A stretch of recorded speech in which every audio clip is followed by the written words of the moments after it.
Good morning, everyone. We are back. Welcome to all of you on the live stream. We had an incredible session, off-the-record session with JP Morgan's CEO of Global Wealth Management, Krista Lemka. It was absolutely incredible. We have a fantastic day ahead for you. Joe and I have been wanting to do this for years. We've always said, hey, we would love to bring together all the incredible customers, partners, and most importantly, builders. All of you are builders building the future, and bring everyone together in person for a day. And we are so thrilled.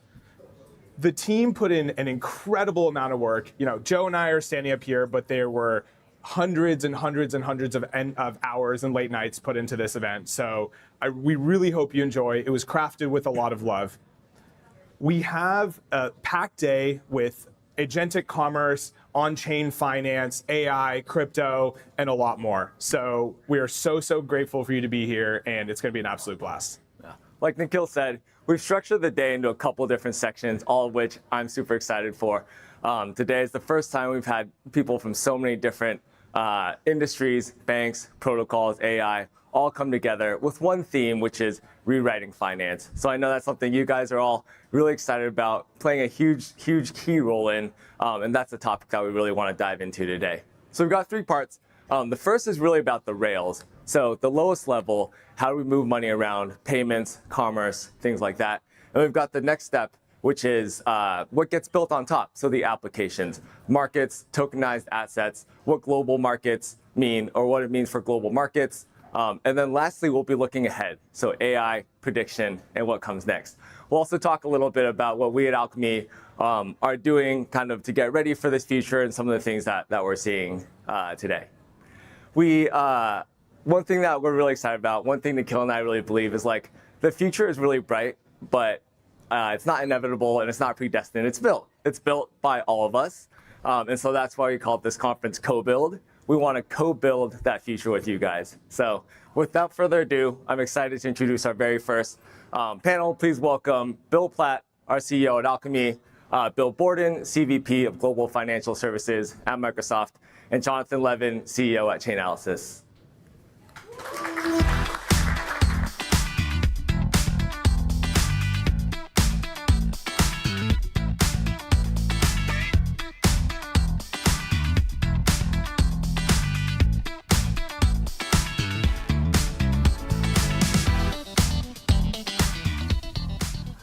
Hello, everyone, and welcome back. Thank you so much for being here. You guys are in for a real treat. We have two legends sitting right next to me here. Thank you, guys. Appreciate your being here. First, Bill Borden, Corporate Vice President of Global Financial Services at Microsoft, where he leads Microsoft's Global Financial Services strategy, working with the world's largest banks, insurers, and capital market firms on cloud, AI, and infrastructure transformation. He sits at the intersection of institutional inertia and technological urgency, advising organizations that have the most to gain and the most to lose from getting the transition wrong. In his personal time, Bill is passionate about his family, community, service, and a good pickup basketball game. You can ask him about the Michael Jordan one later. Secondly, Jonathan Levin, truly a legend in our industry. Co-founder and chief executive officer of Chainalysis, the blockchain data platform where he's responsible for leading all facets of the business and its work to help government agencies, cryptocurrency businesses, financial institutions leverage blockchain data to solve their most important problems. Over his more than 10 years at Chainalysis, Jonathan has led numerous functions and business units as the company has grown to have a presence in over 100 countries globally. He's regularly called upon to testify in the U.S. Congress and other government hearings on the emerging risks and opportunities in cryptocurrency. Jonathan is also an avid cyclist. What does that mean, Jonathan? It means I commute on my bicycle, and mostly, if you don't see me in front of a laptop, I'm on two wheels. Awesome. Thank you. All right. First question. I'm going to ask both of you the same question to start. So, as AI agents become more active in financial transactions, does that materially change what institutions need from the infrastructure, risk, and trust? Or is it fundamentally the same transition on new rails? Bill? It's the same and it's different. I think in financial services where you're highly regulated, you actually have governance controls and frameworks in place around how you manage work and individuals and audit those processes and controls around risk, security, and compliance. You've got to apply those same things right around how you're thinking about AI agents. And from that structure, you're also thinking about what the governance control plane is going to mean around how you bring agents into your organization. We at Microsoft feel that agents are going to be a part of the workforce in terms of humans and agents working together. So we think fundamentally the organizational construct we think is going to change when we do our workflow studies around not organizational hierarchies and kind of traditional front, middle, back office around financial institutions, but actually restructuring workflows around people and agents around outcomes and how you manage those things. So what's an agent going to be? Well, it's going to be somebody that you're going to bring into your organization, you're going to assign them an ID, you're going to give them permissions and control capabilities, and they're going to be a part of your workforce. And so you're going to manage them that way in terms of how you have auditability and control structures. And so now, right, the industry is building out enterprise control tools that extend what financial services institutions have done through their frameworks to now apply it to agents. Great. Jonathan? Yeah, I think that when, to follow on that, I think that the way that it intersects also with finance is that ultimately we're going to see more and more agents have access to Rails much more natively. Like we have seen a lot of different trends in terms of financial services from financial services becoming digital, becoming online. All of those were very much still with a human that is accessing different products and services from the people that they trust.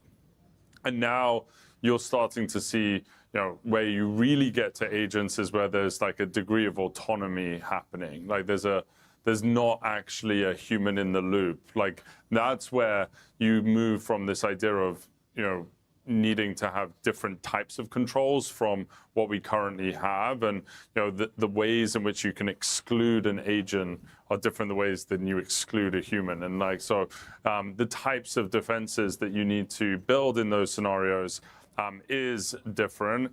I would say that the other thing is that agents are going to be much more short-lived than human beings. They have shorter lifespans and they are much more ephemeral. And so the level of data that you need to have and the fidelity that you need to have in identifying what purpose those agents are serving, what privileges they have access to, and really the financial transactions that they're responsible for require a rethink of the way that we collect intelligence and the way that we build threat models on this behavior. And so us at Chainalysis, we already feel that from the transition from normal financial rails to blockchain rails was definitely a shift in sort of going to something that's programmatic, something that's high scale, something that's high throughput. And the strategies that are needed to manage risk in that scenario are different to traditional rails. And so we at Chainalysis are already using agents to do threat intelligence collection and being able to model the types of threats that come from that agentic commerce world. And I'm super excited and also very nervous about the future of that. Understandable. Thank you. Also, as a longer living human, I appreciate Chainalysis can help keep me safe, and I know I'm going to use Microsoft's workflow, so thank you. Next question. I'll go to Bill first on this one. Old Rails were built for humans authorizing transactions. New Rails are built for machines executing those transactions. At what point does the gap become impossible for legacy infrastructure to bridge? Yeah, I think it becomes untenable, unbridgeable. When latency, scale, complexity are starting to impact your ability to compete and sustain a competitive position in the marketplace, it's going to fundamentally have to push you to actually change. And so this notion of humans always being in the authoritative position before an agent or machine does something in the transaction flow, this has been being rethought for a long time, right, around just automation and traditional machine learning and actually applying machine learning on patterns that you can actually have some reasonable control over and how you do that. So we're just now extending that, but we're extending that at a much more rapid pace and a much larger scale to try to do that. And so there's a lot of work around what's that going to mean around what the process of humans are. And look, humans, we know judgment and the ability to understand nuances around things that outside of the traditional patterns that you can apply technology to. Humans are going to be there for judgment. And in financial services and in a regulated environment, you're going to have to actually prove, right, your auditability around what took place if an agent did something and why it did something. Did it follow the policy? What controlled it? So that your risk team can actually do the forensics around how a decision was made to actually show visibility and transparency to the auditors around what happened in that agent situation. So those things are going to have to continue to happen. And so now, what's the technology space that's going to allow you to do that at enterprise grade and scale? And so that's where a lot of the development is happening at the enterprise space around how you think about managing agents in the context of your organization. And so we're very focused at Microsoft around building this governance control plane, because right now it's not about can technology automate automated settlements or liquidity movement or executing a hedging strategy. That can be done. The question is can you trust it? Can you audit? Can you control it? And so now it's the technologies around how do you do that at scale. And so we're very much focused on building, we're announcing some capabilities now in our tool sets around an enterprise governance control plane. So that agents can actually be registered, they can have IDs, they can be permissioned.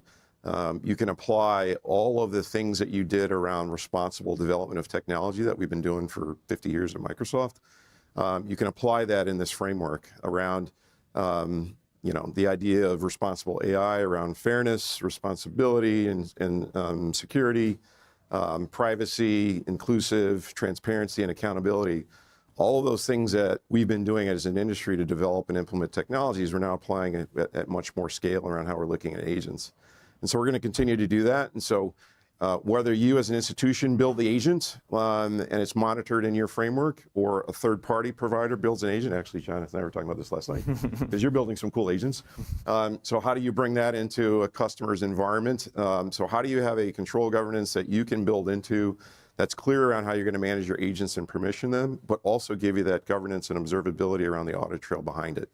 So we're using some tools. One is called Agent 365, which is our enterprise governance control plane to actually do that. And then we have another capability, which is ID management. We've been doing that for years around how we manage ID in the context of our office workflow products. So we have an enterprise ID across millions around the world. And so we're trying to apply that ID structure, like I said earlier, right? If you're bringing on a human using that ID structure, using the same structure to bring on agents as a management way to think about governance and observability in a consistent enterprise way. Great. Is there an interesting use case or a trend in that area that you're seeing lately? Want to go first?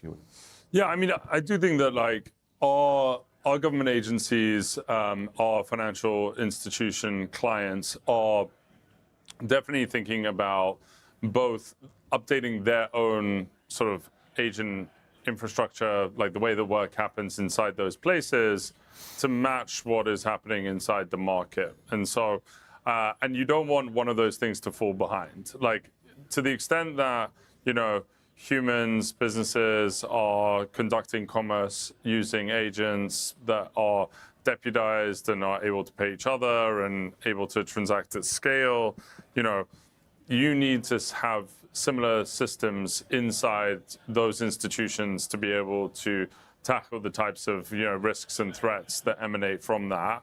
And so I would say that today the journey that financial institutions and governments are on is starting from the very basic premise, which is how much can we trust the output from these foundational models, and what are the types of guardrails? And Bill's talking a lot about those guardrails that happen in the enterprise that we really need to have in place as scaffolding to make sure that we can harness the potential of this technology.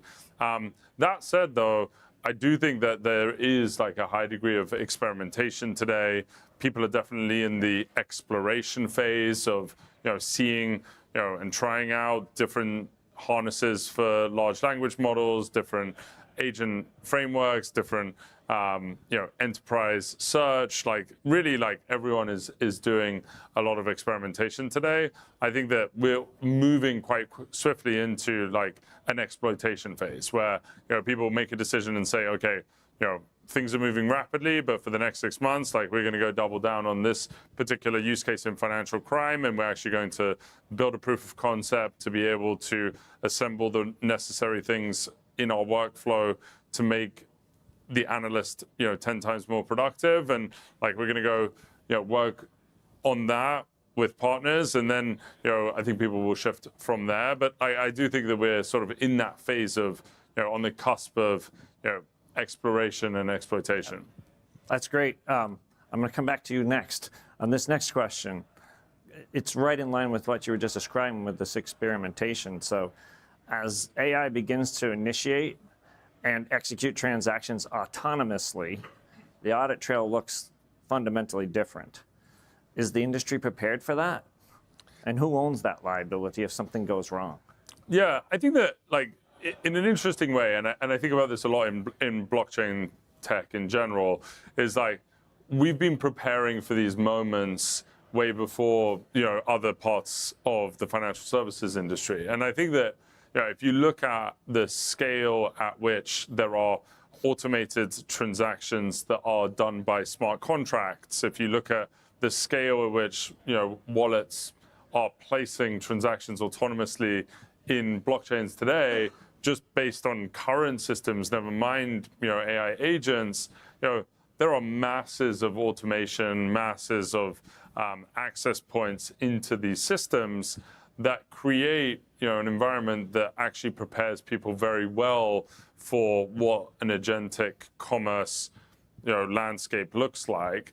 And so I love it when there are these sort of big spillovers from the way that blockchains are designed into other areas of the economy, because it does prove that this is just fundamentally a technology layer that will be leveraged across the financial ecosystem.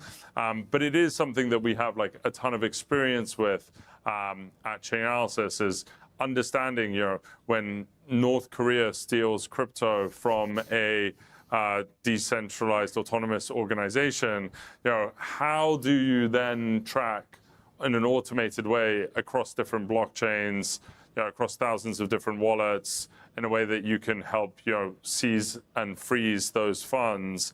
And so that's a very similar type of environment that you would see if there were autonomous agents that are transacting at scale using all these different tools across all these different commercial ecosystems across maybe not everything has like a human identity associated with it. All of those problems are things that we're very used to solving at Chainalysis and have been very successful in providing that data layer and intelligence layer to help both government agencies and market participants insure against those risks. So it's not so dissimilar for us. It's definitely a very different mental model if you think that like all of the data exists within your enterprise boundary, right, and you've KYC'd all of the participants and where they live and all of those things. Like this is a very, very different set of problems to happen. So I don't know if you noticed me squirm in my seat a little bit when you mentioned the North Korea thing, but right. A follow-on quick to you, Jonathan. Where in that scenario, where do you think compliance breaks down first? Yeah, I think that at the end of the day, compliance is all about effectiveness. And I think that what we have seen at Chainalysis is that there needs to be, when new technology comes along, there needs to be, the right frameworks in place to put accountability and to be creative with how you think about what is the effective way to actually disrupt North Korea or other threat actors across the world that target people, whether that be scams or whether that's ransomware or different types of cybercrime. And I do think that like when you think about the world of the future of compliance, there is a different bargain to be had on the job between the defenders and the attackers. And if you think about the world today, like the world has now, those attackers are being given, carte blanche to have the most powerful technology in the world. And we're sitting here wondering about like how we're going to give identity to these different agents and how we're going to like build the guardrails and make sure that they stay exactly on the tracks. Like that's not what that's not what our adversaries are doing. So what we need to do is like to strike the right bargain in our regulation between sort of making sure that the regulated institutions do have the controls in place, are taking their responsibility clearly to actually prevent this bad activity from happening. But I think that the bargain looks different from the historical bargain. And I think that it's going to look a lot more like, let's focus on prevention.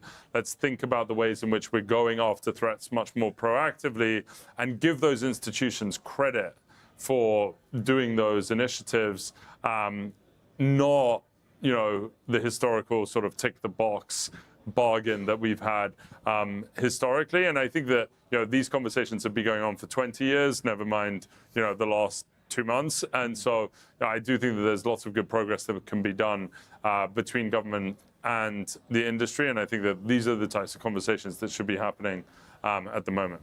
And the exciting thing is the trend with the regulatory environments bodies changing around the world. And the desire around economics that actually are driving this for big institutions is changing things, right? Because you do have real use cases now around global payments, global treasury, the idea of real-time settlement, the idea of thinking about 24/7 settlement. It's driving business cases, and that's the real exciting trend. I think 6 years ago when Microsoft was building blockchains and then we got out of the business, it was kind of before the time. But now institutions that have built kind of insular test environments around using chain to do things or to tokenize assets or try things, whether it's a large asset manager or a large bank or now there's actually the financial market infrastructure players are actually starting to build things now around tokenization. And so everybody's got some things that they're building, right? DTCC launching the fact that they're tokenizing assets. We're partnering with them. We're partnering with London Stock Exchange around their whole asset lifecycle around digital assets and how we're building that out across issuance, tokenization, post-trade settlement capability. So you've got the infrastructure players building out technologies. You've got the asset managers, buy-side, sell-side organizations. You got fundamentally people at all levels of the stack building capabilities to actually piece together how you can see data, how you can see transactions. So the cool part about this is there's a lot of activity that's starting to converge around actually make this scalable. And so this idea of software orchestrating across chains or across layers to actually move from insular things that an institution has done, but actually spread that out and actually work on multiple chains. There's a ton of energy behind that. And I think the regulatory environment is going to help that. But I think more importantly, I think people seeing and being able to use technologies like chain analysis and others to actually show that this can actually be controlled and auditable. The pace of change is really driving a lot of investment. And large infrastructure players like Microsoft are trying to figure out what more can we bring to the table to actually accelerate this with scale, speed, governance, transactions, and security. Yeah, I really appreciate what both your companies are doing on this front. In my head, I'm envisioning I have my Microsoft agent with my identity talking to the right agents from chain analysis to protect me in that proactive way from the adversaries. That's a world I want to live in right there. That makes me happy. All right, we have a couple minutes left. I'm going to ask you guys each a question, hopefully about a 1-minute answer each, if it's okay. Last question. If you had to bet on where the majority, this is the controversial question. If you had to bet on where the majority of institutional payment volume settles in about 10 years, is it legacy rails? Is it private blockchain? Is it public chain? Or something else entirely? Jonathan? Yeah, I'll take it. So I think 10 years is like an infinite horizon when I think about things. Look, I do think that we're already existing in a world where every type of system of value is stored and transacted on a public blockchain. I do believe that we're going to live in a world of much more interconnected commerce between actual machines, agents, and humans. And I do think that that requires public infrastructure to power it in the same way that we have done over the internet. And so, unsurprisingly, I'm going to say that I think that the majority of commerce in 10 years' time will be settled on public infrastructure. I do think that a lot of that will be issued by legacy institutions moving assets on public infrastructure. So that's my hedge against the pitchforks from that. Makes sense. Bill? No, I would agree. I think because there's been so many rails that have been regionalized, whether it's real-time payments within a geography or country, or now stable coins that are being built out in terms of actually doing money flow and movement. I think the cool part about it is the advancement around, as these individual entities have been built, I think software orchestration to actually allow the settlement and clearing cross-chain, public and private, I think that's the direction that this is going to go. So you're not going to necessarily get hung up on which chain it was on or built on or what it has to settle on, but I think the orchestration layer can happen. So there's a lot of work and investment going on there. But I do think traditional chains are going, or not chains, traditional rails will continue to exist. Hell, we still have checks in the US, right? So I think there will be traditional needs, whether it's around regional regulatory compliance or other things that you want to need in place, or different types of auditability controls. So I do think they will exist, but I think the preponderance of what you can get with the efficiencies around real-time settlement, the idea of actually 24/7 markets, the idea of actually movement of liquidity at a much easier pace, the idea of efficiencies around custodial asset management and the post-trade ideas around what you can do, it's super interesting. Now, the question is, what will happen around the traditional infrastructure providers, and what will happen with those environments right today in terms of exchanges and infrastructure players? Will they exist over time around this or not, if you really see the vision around how you can settle on chain, right? Great. I know that someone's building an AI agent to ship checks on your behalf. That's definitely happening. Yeah. For sure. So I can't thank you enough. Thank you both very much. It was such a pleasure to have these folks here. Please, a round of applause for them. It's wonderful to have such experts here. So thank you both. Next up, what happens when commerce doesn't need a human to approve each step? We're going to welcome to the stage Guillaume Pinson, CTO of Alchemy, Edward Woodford, CEO and co-founder of Zero Hash, and Eric Rappel, head of developer platform for Coinbase. Thank you. Thank you.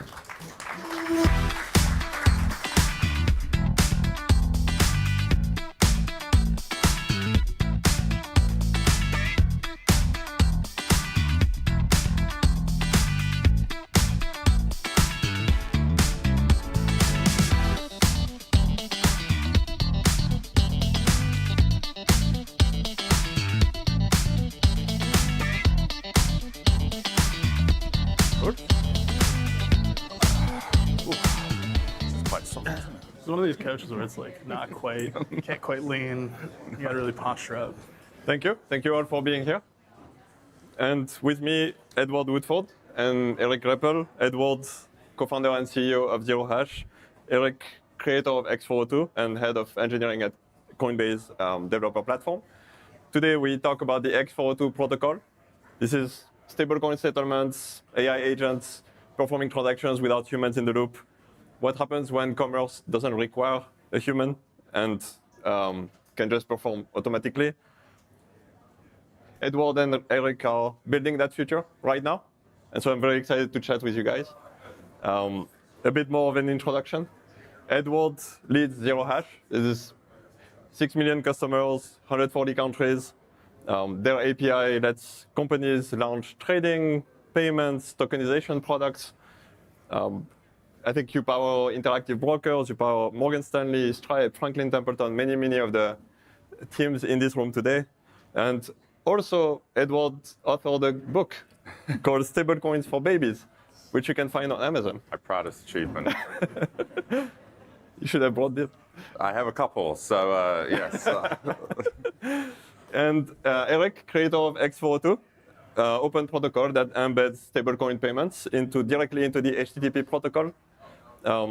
I think you guys processed over 100 million payments since May 2025, about a year. You also co-founded X402 Foundation with Cloudflare. And as a whole, X402 has expanded to many more chains, supports agent identity using World ID for identifying humans, many more things coming. So very excited to chat with both of you today. And let's get started. Let's talk a little bit about, hey, where are we in this transition? Stablecoins are already operating at very meaningful scale.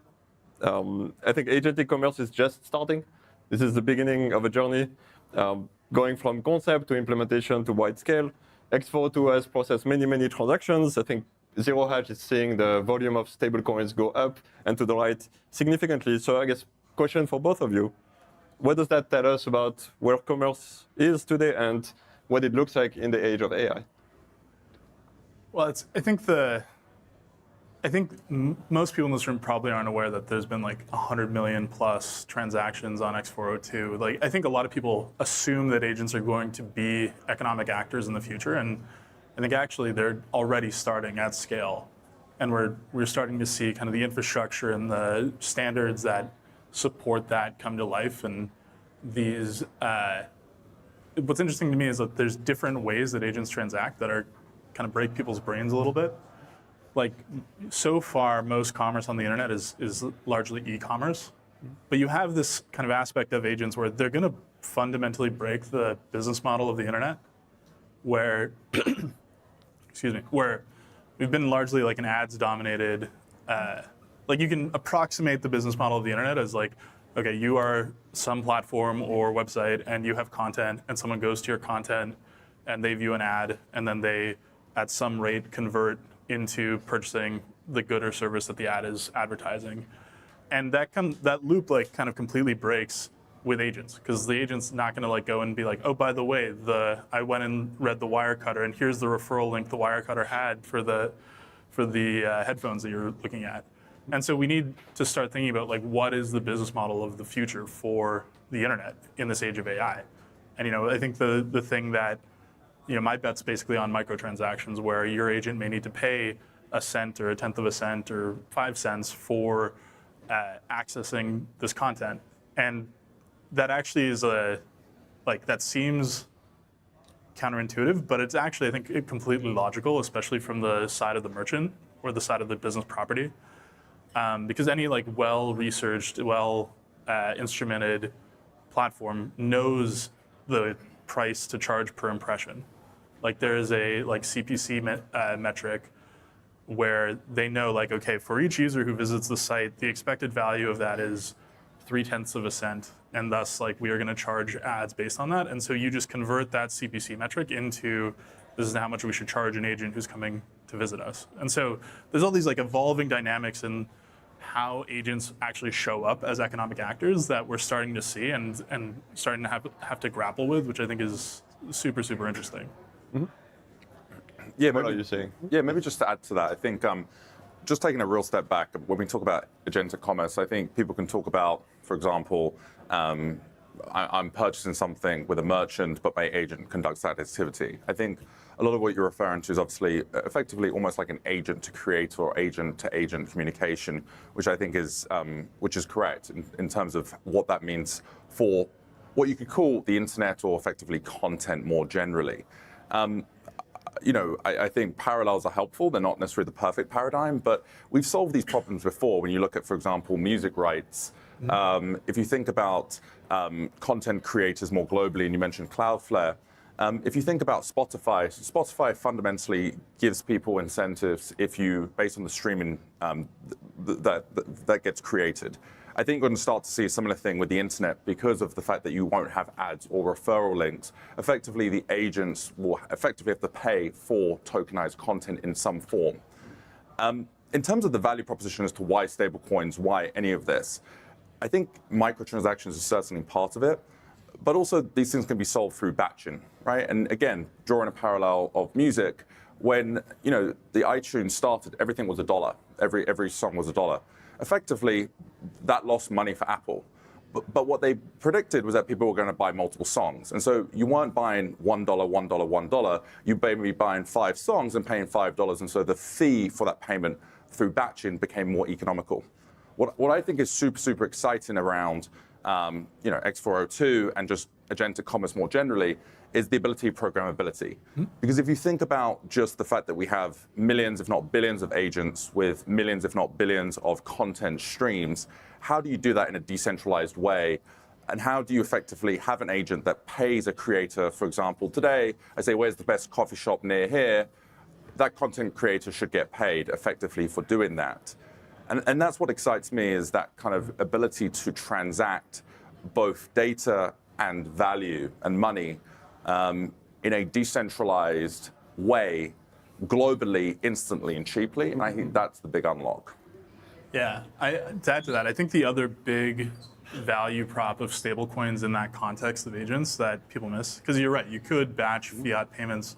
There's advantages to stablecoins on instant settlement and lower cost of operating capital because you just immediately have all the money and you're not waiting for a monthly payout. But the other, I think, big value prop is that stablecoins invert the risk model of payments.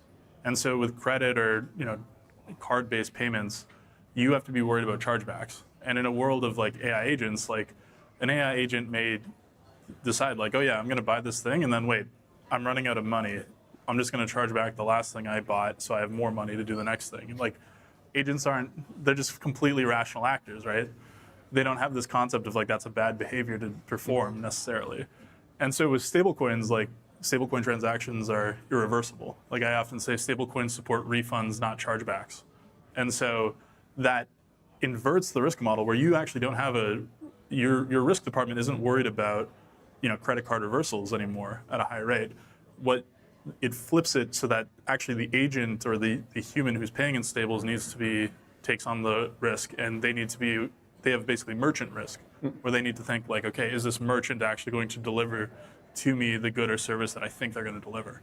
And so that's, I think, from a merchant perspective, and honestly for like an ecosystem as a whole perspective, actually a lot easier, because it's easier to vet the fewer merchants because they're going to have recurring business. It's easier to form reputation for a business than it is for an arbitrary agent. So talking a little bit about risk, how do you identify an agent? Like what needs to be true for an AI agent to be able to transact safely, credibly, and be trusted? So my controversial take is that I think people assume that you need more trust in an agent than you likely do.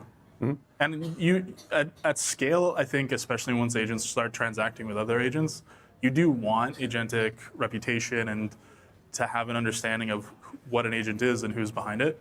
But we don't KYC people who use a browser. Like if someone comes to your website, you don't know who they are.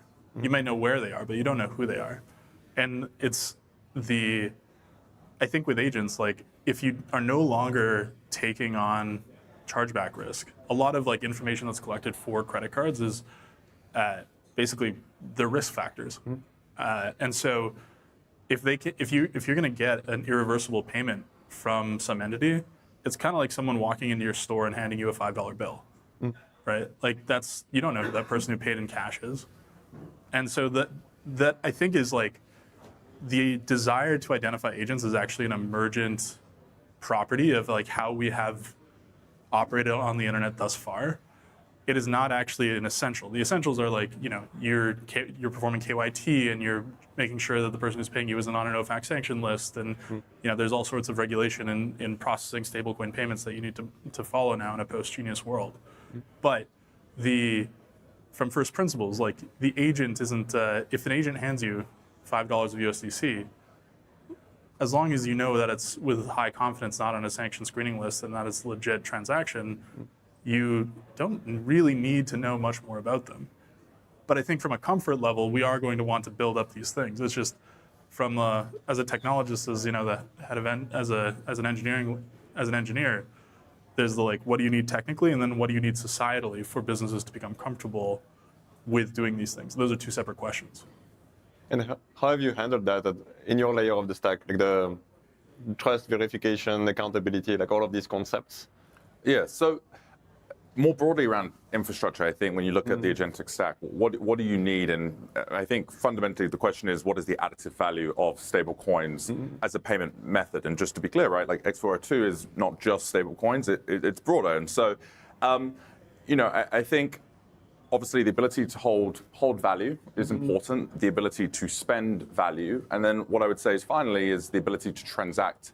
And so, one of the things that we've built is the ability to deploy, for example, enterprise smart contracts where effectively, to the point around trust, the value will only be exchanged once both sides have delivered, right? So you can imagine a piece of content or a piece of information that effectively goes to the smart contract and gets swapped at the point that both sides have delivered. And you could think about a world where these things get verified as well.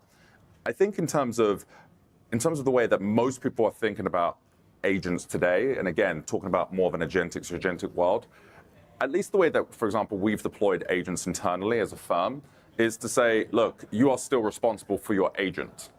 And I do believe that enterprises will take the same view that you may have thousands, millions of agents, but you are ultimately still liable for that. And so in my mind, agents will roll up to either natural or non-natural persons, and these natural and non-natural persons will have to have certain controls. And again, that goes back to why stable coins are uniquely positioned, or cryptographic mechanisms of value transfer more broadly, is you could imagine a world where we deploy agents, we give them certain privileges as agents, but then at some point you need to embed and ensure that things can't be bypassed. So you can imagine, for example, a world with MPC policy engines being built in the sense that the agent can do certain things, but for other things it needs to come back to effectively the human. And obviously that's where you start to get proof of humanness, what obviously World is doing, and other pieces there. But I think that's the value propositions that need to be built and that we've built, which is effectively, you can think about issuance of stable coins, you can think about how do they get spent, how do they get held, and then how do they actually transact, and then building the right controls around that, which I think largely comes through an MCP or MPC mechanism. That makes sense. Let's talk a little bit about where the protocol is going, the future of X402. I think you've recently expanded to multiple chains. Where are you taking this effectively? Yeah, yeah. I think so. X402 has been on like multiple chains for a year now. Like X402 has been live on Solana for probably 10 months or so, and it's been on multiple EVMs since the beginning.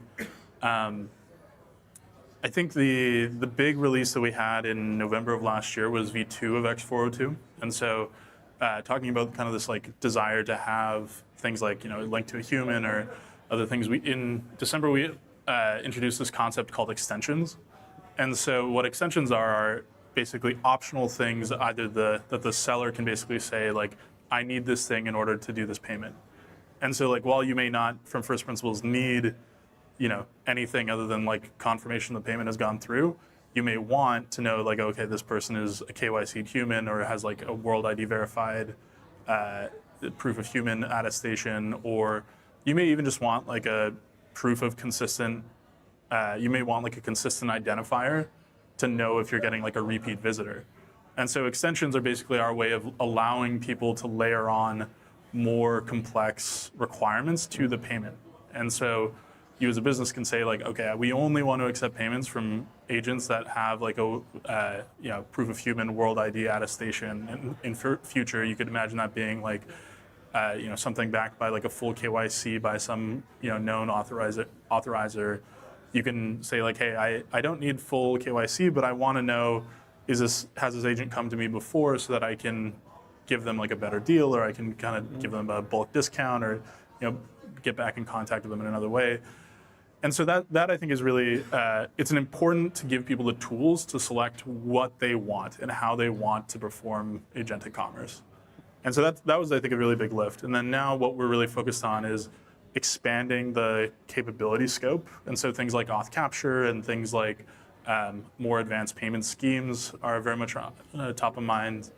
And then, of course, we moved X402 into the Linux Foundation, co-founded by Coinbase, Cloudflare, and Stripe. And then with over 20 of the largest companies in the world joining the foundation, Google, Microsoft, AWS, Visa, MasterCard, Amex, many more.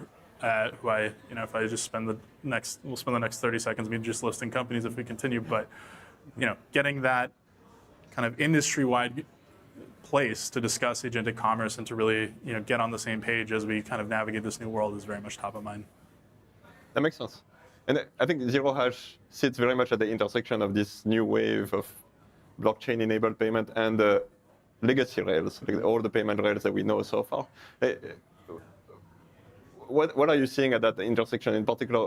What level of demand are you seeing for the new rails? Yeah, so I think more generally, I think in X402 language, we would be deemed as a facilitator. And so, look, our view is that stablecoins are one of the most powerful alternative payment mechanisms globally. But there's also some unique risks and there's some unique technical complexities tied to this. Our strong opinion is that most merchants globally just want to accept a payment. They want to offer the broadest sense to open the funnel. But ultimately, at the end of the day, they probably want to receive one currency or one or two currencies that we see.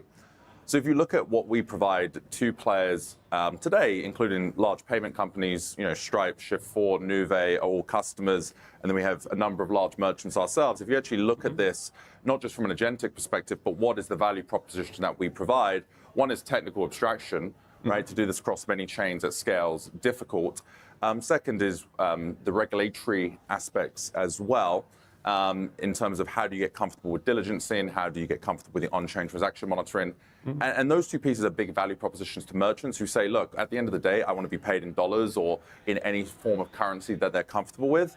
But we want to make sure the funnel is as broad as possible. And what is helping drive this is the agentic discussion, which is saying there's a new type of customer with a new type of payment mechanism. We need to accept this. Stablecoins are a great way, but we don't want to build all this infrastructure in the middle.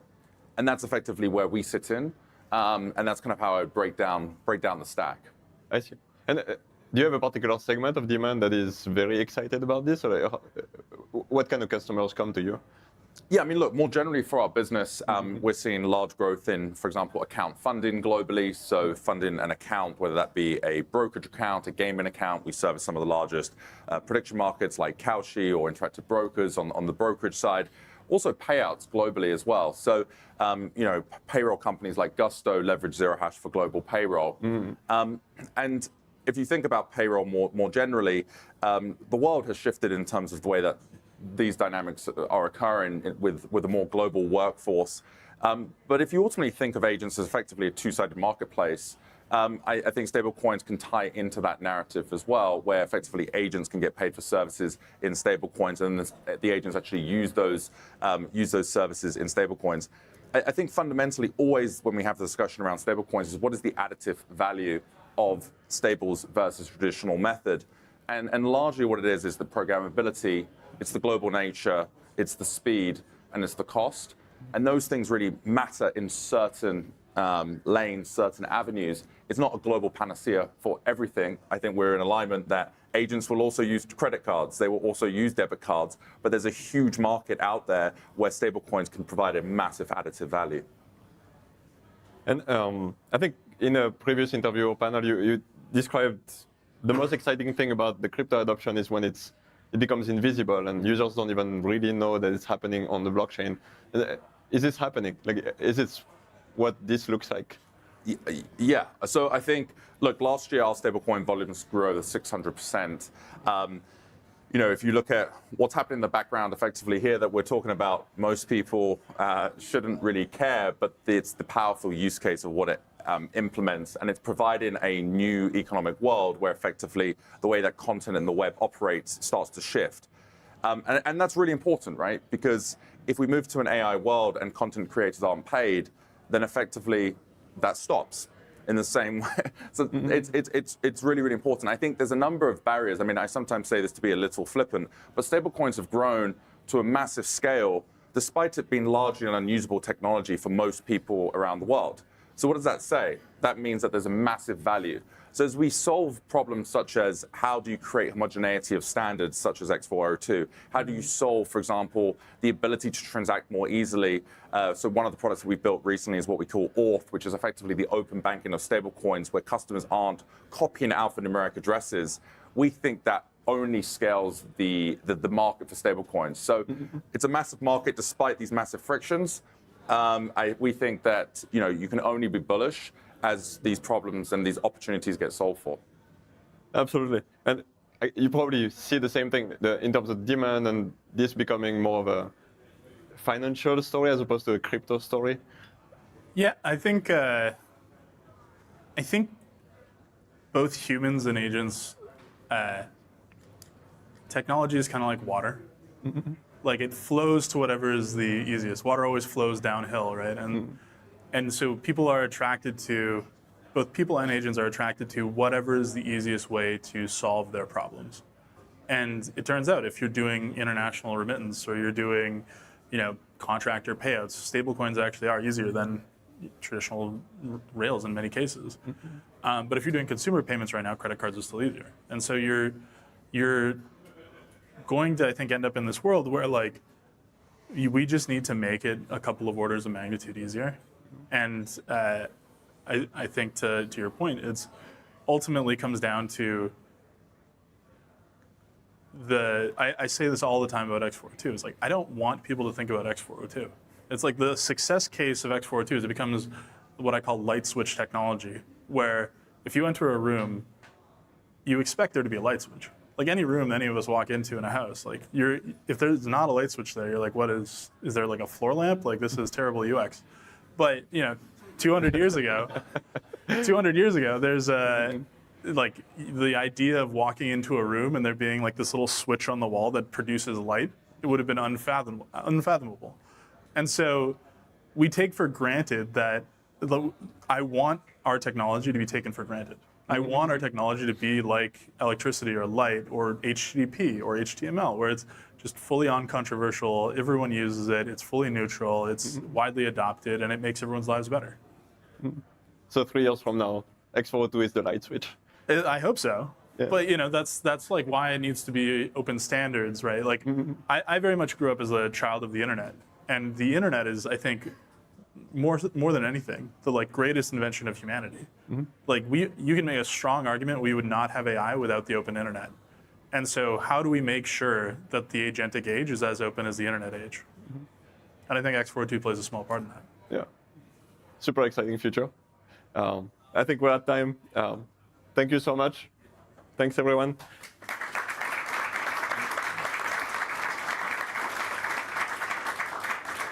I think next, Joe will be coming back on stage with a conversation on what tokenized assets mean for global access to markets.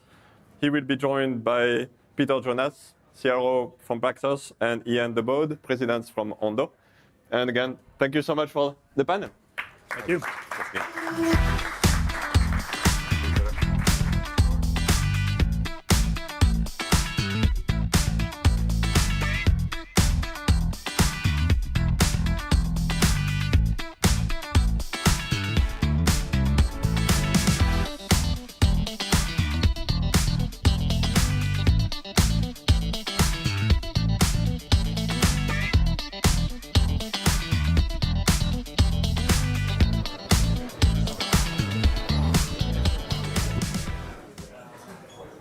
All right, what's up, guys? Good to see you. So I have on stage with me today Peter Jonas, CRO at Paxos, and then also Ian DeBode, president at Ondo Finance. We'll do some quick intros, and I have a bunch of questions I'd love to get into with you guys. So Peter, you've scaled multiple businesses. You were early at Facebook, Uber after that, and most recently president at Compass. So seen a wide range of roles at a wide range of companies. When it comes to Paxos, last year, stablecoins processed 33 trillion in transactions. That's more than Visa and MasterCard combined. And as the invisible infrastructure for stablecoin issuance, Paxos is a huge part of that transformation. So today, Paxos powers PayPal stablecoin across 400 million users. Paxos also works with MasterCard, and most recently, like we'll talk about in a little bit, Charles Schwab. So very cool. Yeah. And then we have also on stage Ian, president at Ondo Finance. before Ondo, Ian was a partner at McKinsey. He co-founded the global digital assets practice at McKinsey. So we saw a lot of really interesting stuff there. And then for Ondo has tokenized over 200 US securities, over 3.5 billion in tokenized assets since you guys launched just recently in September 2025. The Ondo ecosystem includes BlackRock, PayPal, Morgan Stanley, Franklin Templeton, MasterCard, JP Morgan, so many big names. And the firm also co-launched a $250 million Ondo Catalyst Fund with Pantera Capital to help accelerate the tokenization and adoption of real-world assets. So great, such great experience, guys.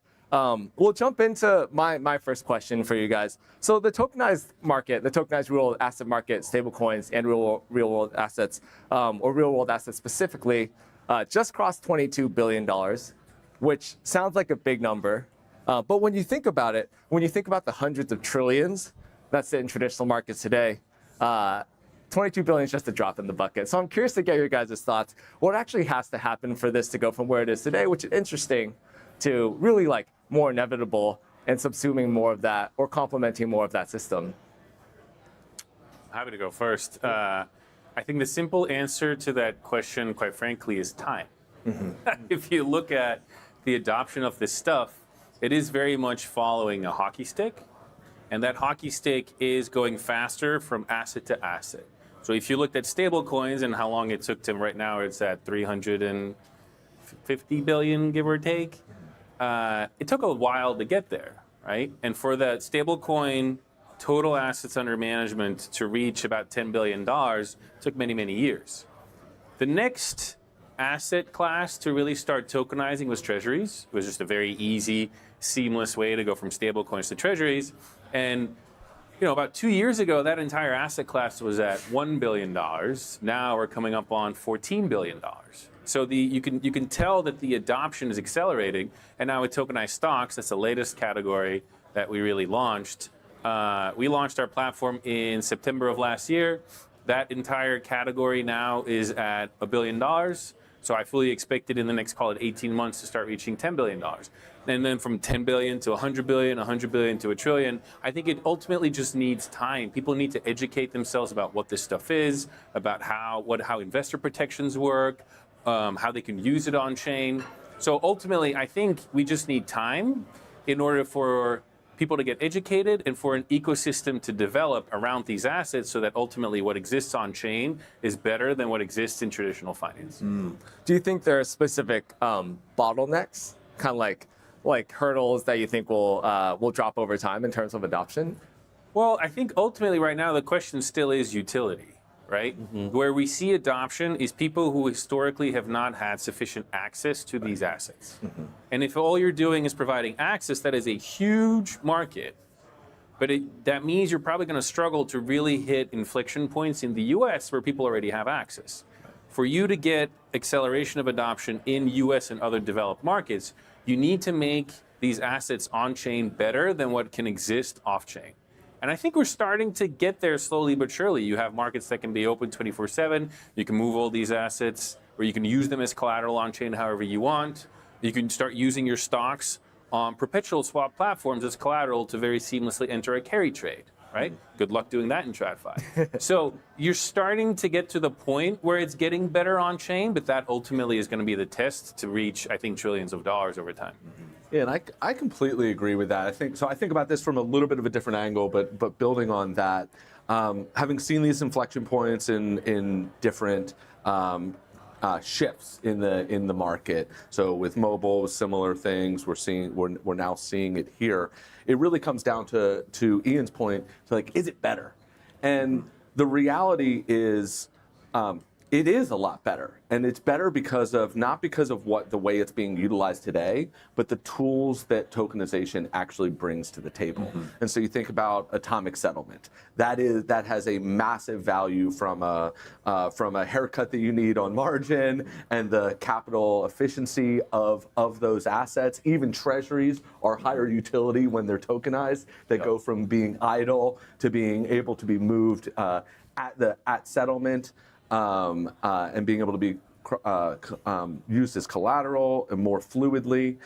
You also get into the idea of just the access to new assets, and so that is better. These are the sorts of things that start to make meaningful differences.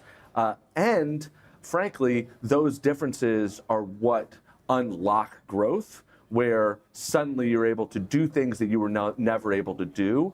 And the structure, programmable also, is another element that makes this unique.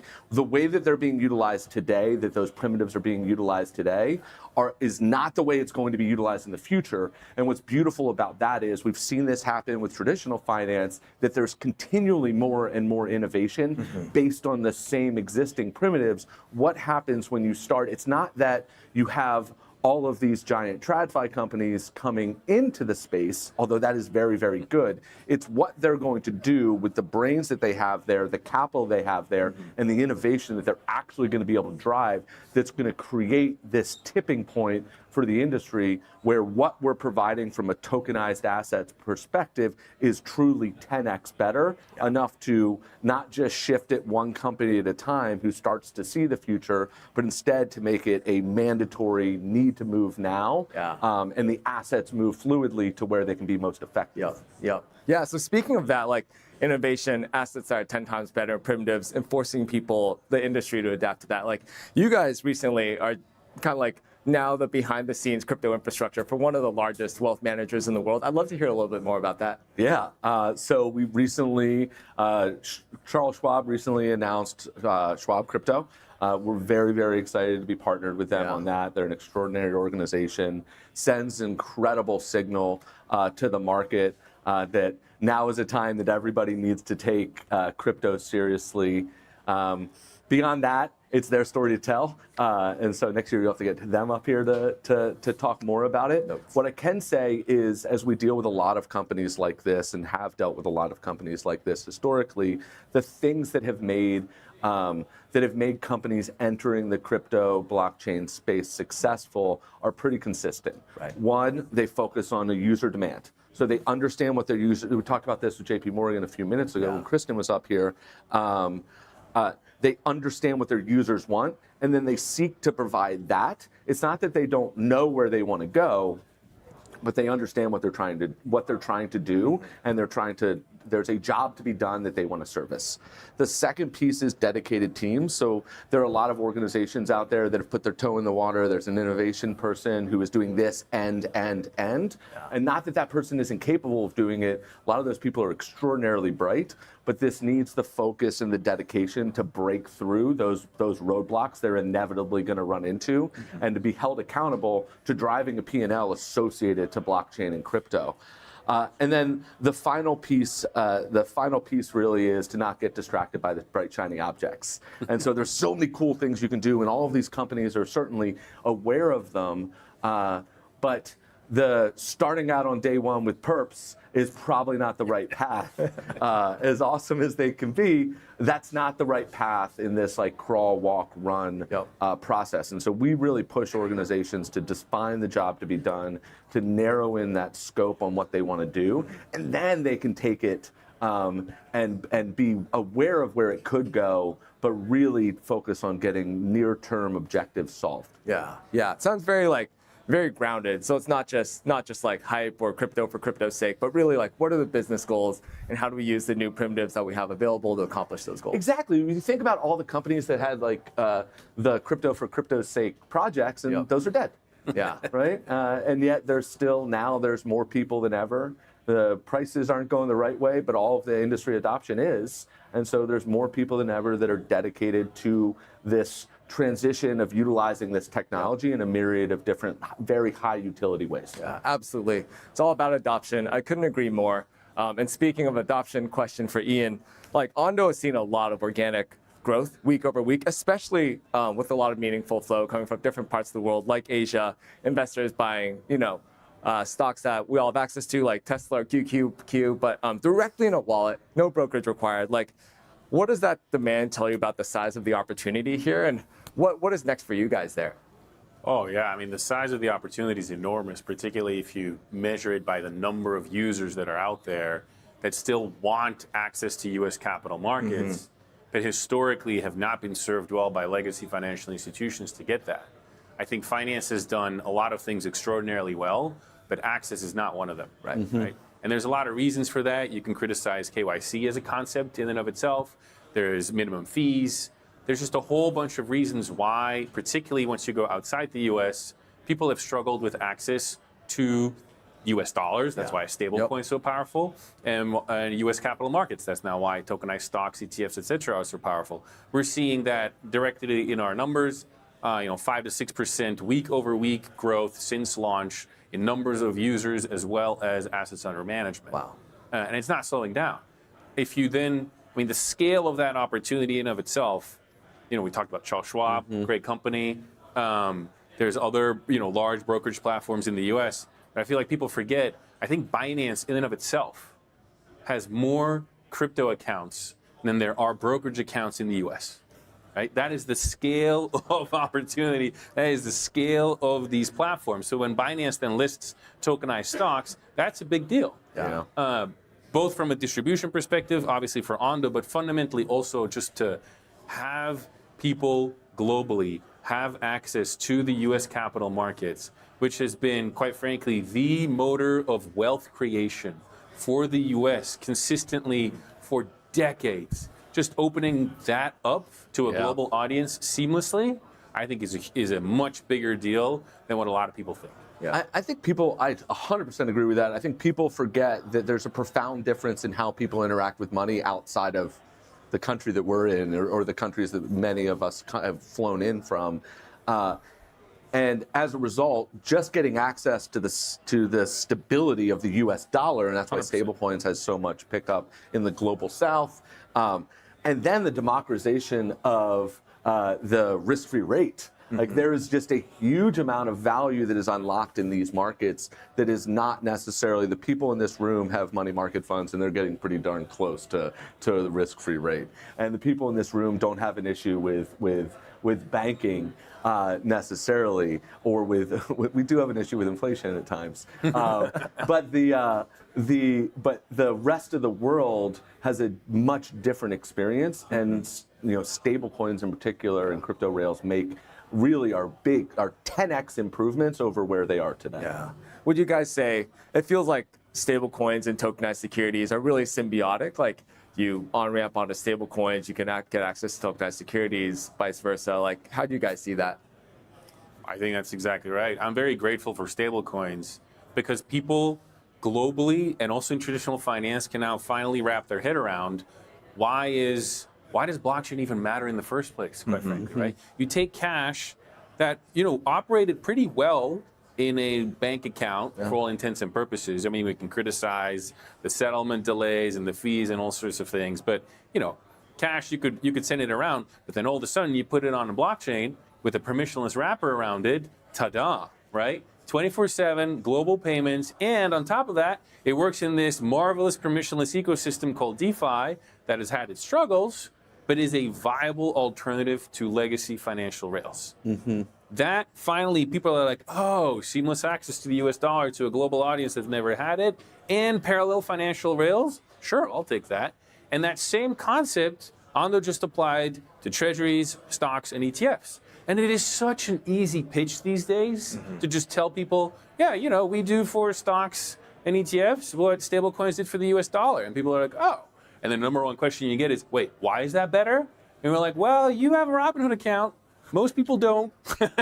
So it's actually better, and it's much easier for crypto exchanges to list tokenized stocks than it is to work with the normal clearing broker, because you can keep your markets open 24/7. You can do settlement with stable coins 24/7. You can use custody infrastructure. You can do self-custody of your stocks. Imagine that. Freely transfer it between platforms. So it's just a much easier. People are finally starting to get, oh, that's what that's about, and that's why DeFi matters. But it was stable coins that led the way. And on top of that, stable coins used as collateral, like a USDG, which we're the issuer of, you can use your collateral now can have rewards associated with it. And so it's not just sitting dead cash, it's able to earn for you. I think one of the interesting bits too is the key difficulty right now for us as an issuer is the legacy financial rails. because you're dealing now with an ecosystem that operates 24/7. I mean, same thing with stablecoins, right? What is the difficulty historically with the stablecoin is being able to meet redemptions into cash 24/7 whenever you would need it. And finance has adapted and built some systems to enable that. But the same thing now holds for stocks, ETFs, and treasuries, right? How do you, if we get a subscription into our tokenized stock product Saturday at 2 a.m., we'll take it, we'll give them treasury, and they can start accruing interest immediately. But how do we take that money and then actually invest it into treasuries over the weekend? That's really, really hard. TradFi does not do that. Same thing with stocks. Our stock minting and burning is not open over the weekend. Why? Because the NASDAQ and New York Stock Exchange and every single venue is down, right? But people still want to buy the stuff over the weekend. Yeah. So over the weekend, we have to shift to a fully pre-funded model. But it just shows you how we've already reached the point where blockchain rails are better and TradFi is catching up. And that to me is like wild. But it also means that for a lot of these other assets, like stablecoins, they can now, it's oftentimes easier and better for them to hold their reserves on chain. Right. And that's where we're also seeing a lot of growth. If you're a stablecoin issuer, why would you have your treasury sit off chain?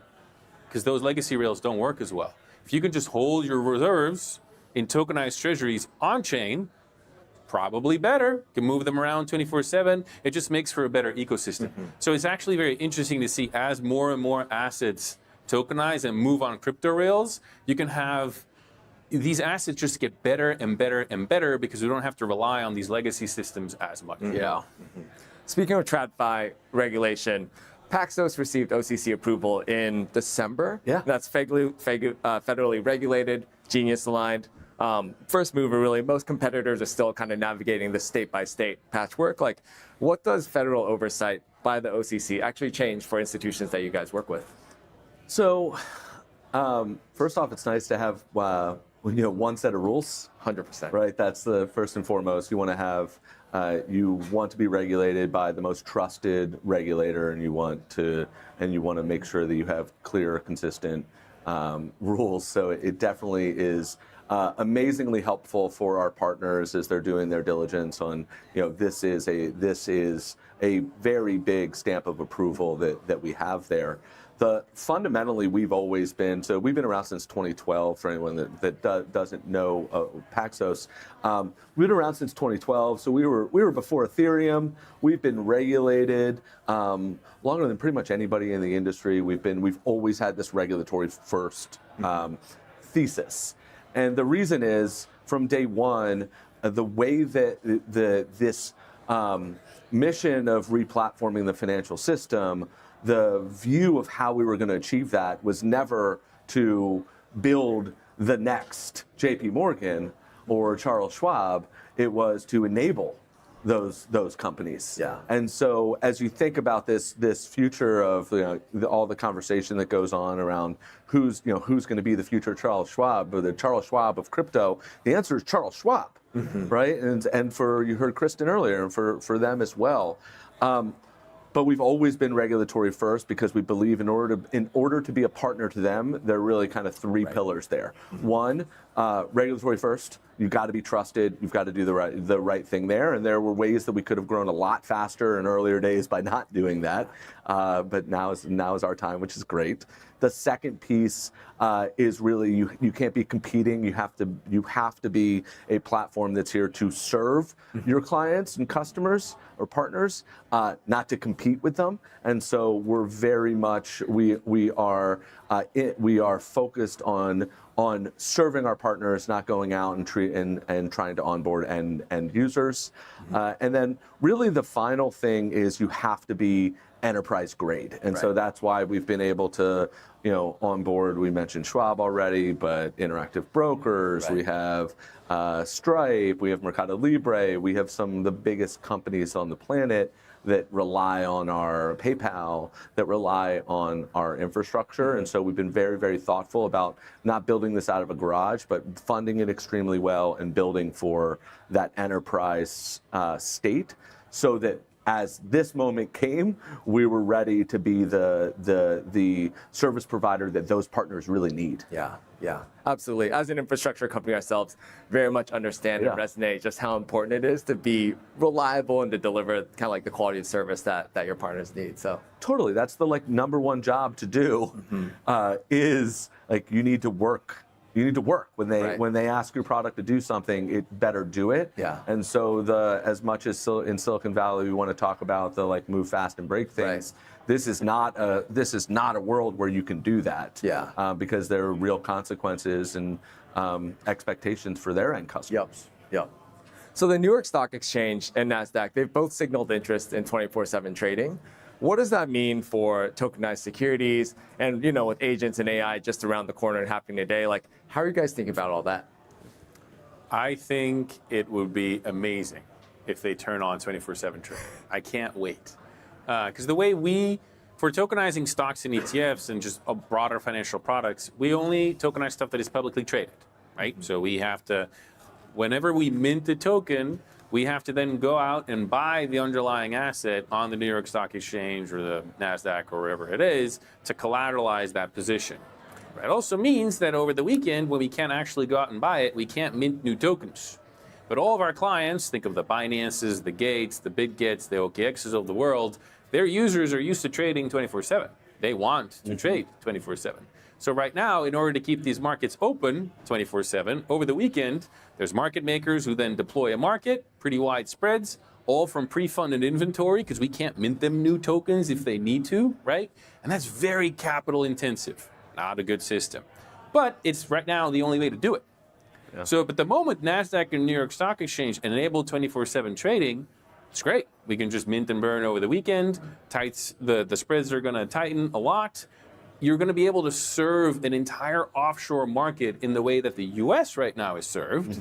And we'll be very seamlessly at offering that liquidity to those offshore markets by tapping seamlessly into the New York Stock Exchange and the NASDAQ. So I think Ondo's role in all of this, quite frankly, is to be a segue of that liquidity into the Binances of the world. But it does mean they have to turn on their market 24/7 so that we can actually put it there. Yeah.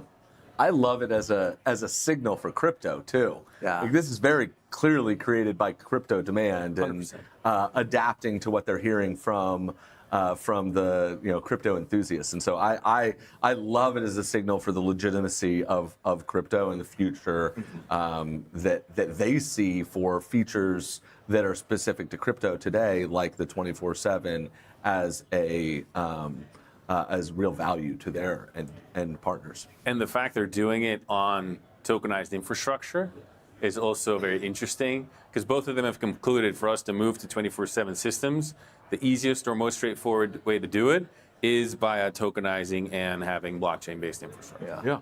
That's so cool to hear. What an exciting world we live in. Guys, give me a round of applause for Peter and Ian one more time. This was great. Thank you so much. Yeah, thank you both.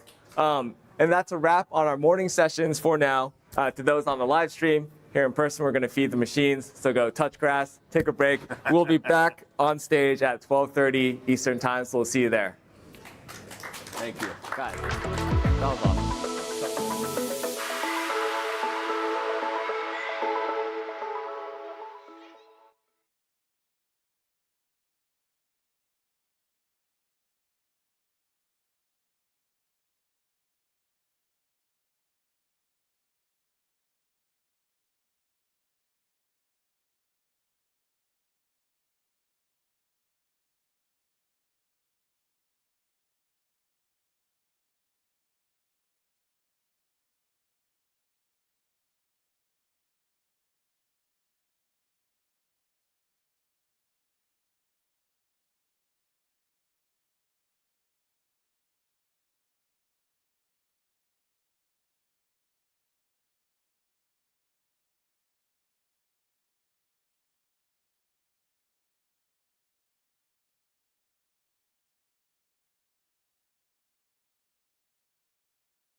Welcome back to our afternoon program. Please silence your mobile phones. The program will begin momentarily.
Hello, and welcome back.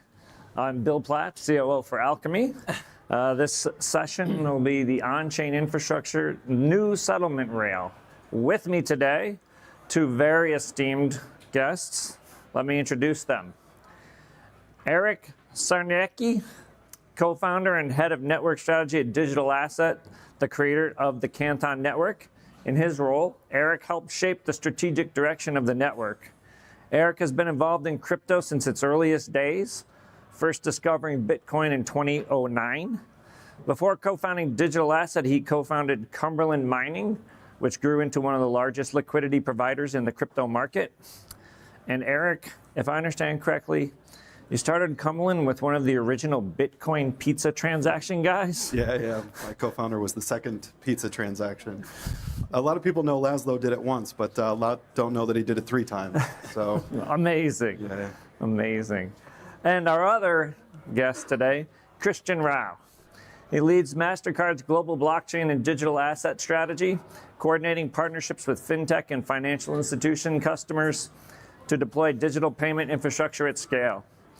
He oversees MasterCard's crypto go-to-market efforts. MasterCard, among other initiatives, has live card programs with partners including MetaMask, BitGet, Binance, Bybit, Kraken, OKX, Crypto.com, and Gemini, and has been a consistent voice on how stablecoins and on-chain settlement fit alongside and integrate traditional payment rails rather than against them.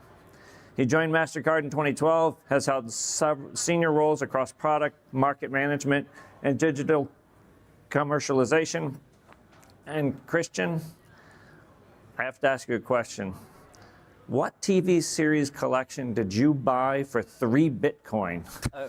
Yeah, the Sopranos. So my stupidity pales next to your co-founders. But yeah, indeed, I bought Sopranos back in the days for 3 Bitcoin. Oh no, my co-founder's the other way. He got the Bitcoin. I paid $2,000 for a Knicks ticket one time. So. All right. Now, with all those good deeds, we'll move into some of the questions we have for you. So, first off, jumping right into it. The narrative is now blockchain is in finance. Where is it actually in production today, and where is it still a roadmap item? And I'll start with Christian. So where is it live? I think there's a visible piece and there's an invisible piece.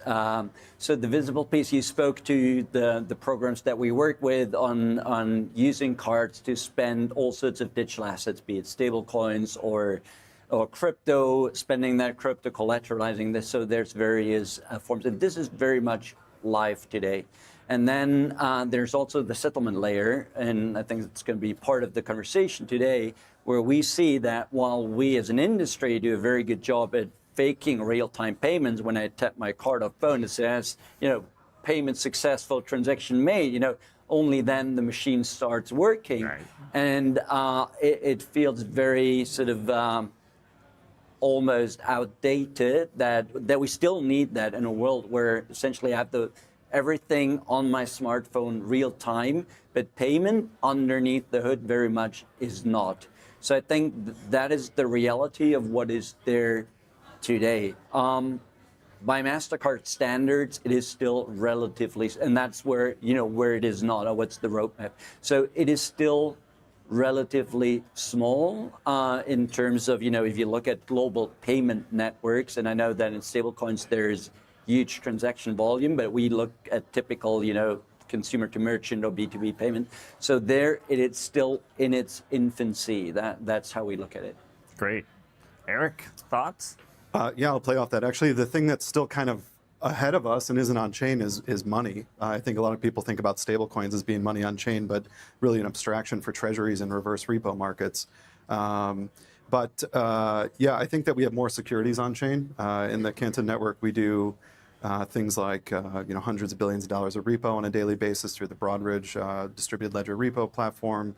I think maybe 50% of all tokenized bonds have ever been put on chain or through Canton.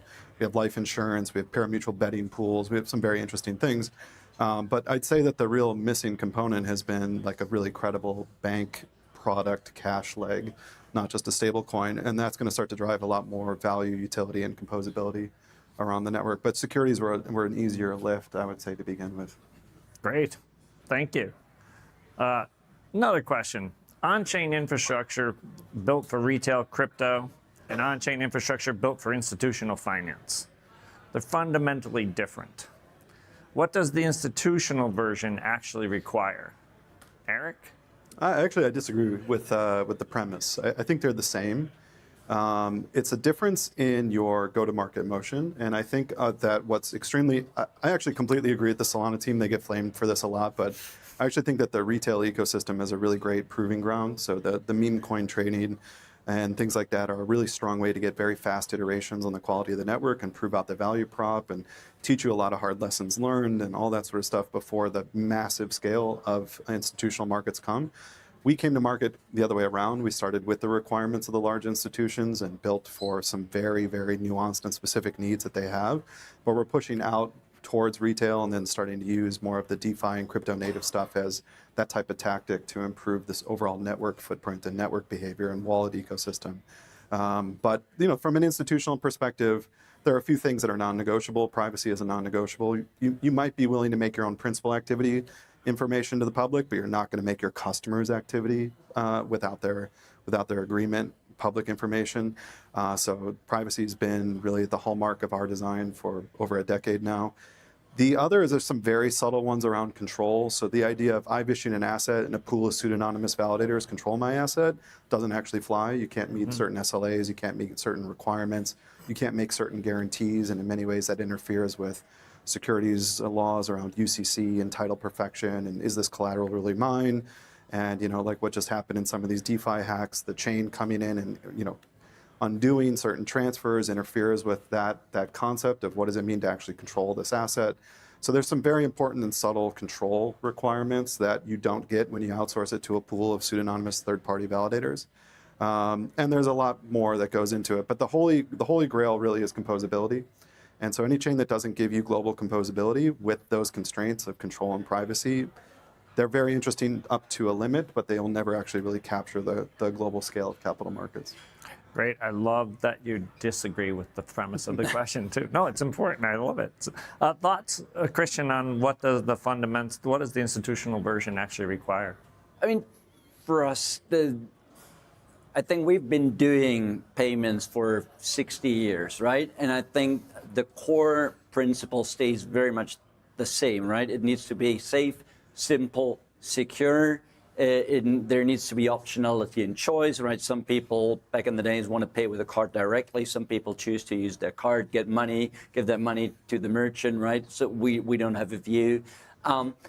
and I think we are very consistent in this, but the world has changed fundamentally, right? And payment never happens in isolation. At least the kind of payment that we make, it's essentially it sounds very intellectual, but it's the financial manifestation of a real economic transaction, right? You want to pay for food, you want to subscribe to Netflix, you want to buy a movie or whatever, and then payment needs to happen. And this increasingly happens in the digital realm, right? I mean, in many instances, consuming a service and paying for it is now integrated. Think about Uber. So a lot of things happen in payment, and then getting back to the point that you said, more and more assets are tokenized. That allows consumers to also use them for payment if they choose to. Again, if they are safe, simple, secure. So this is what we want to facilitate, and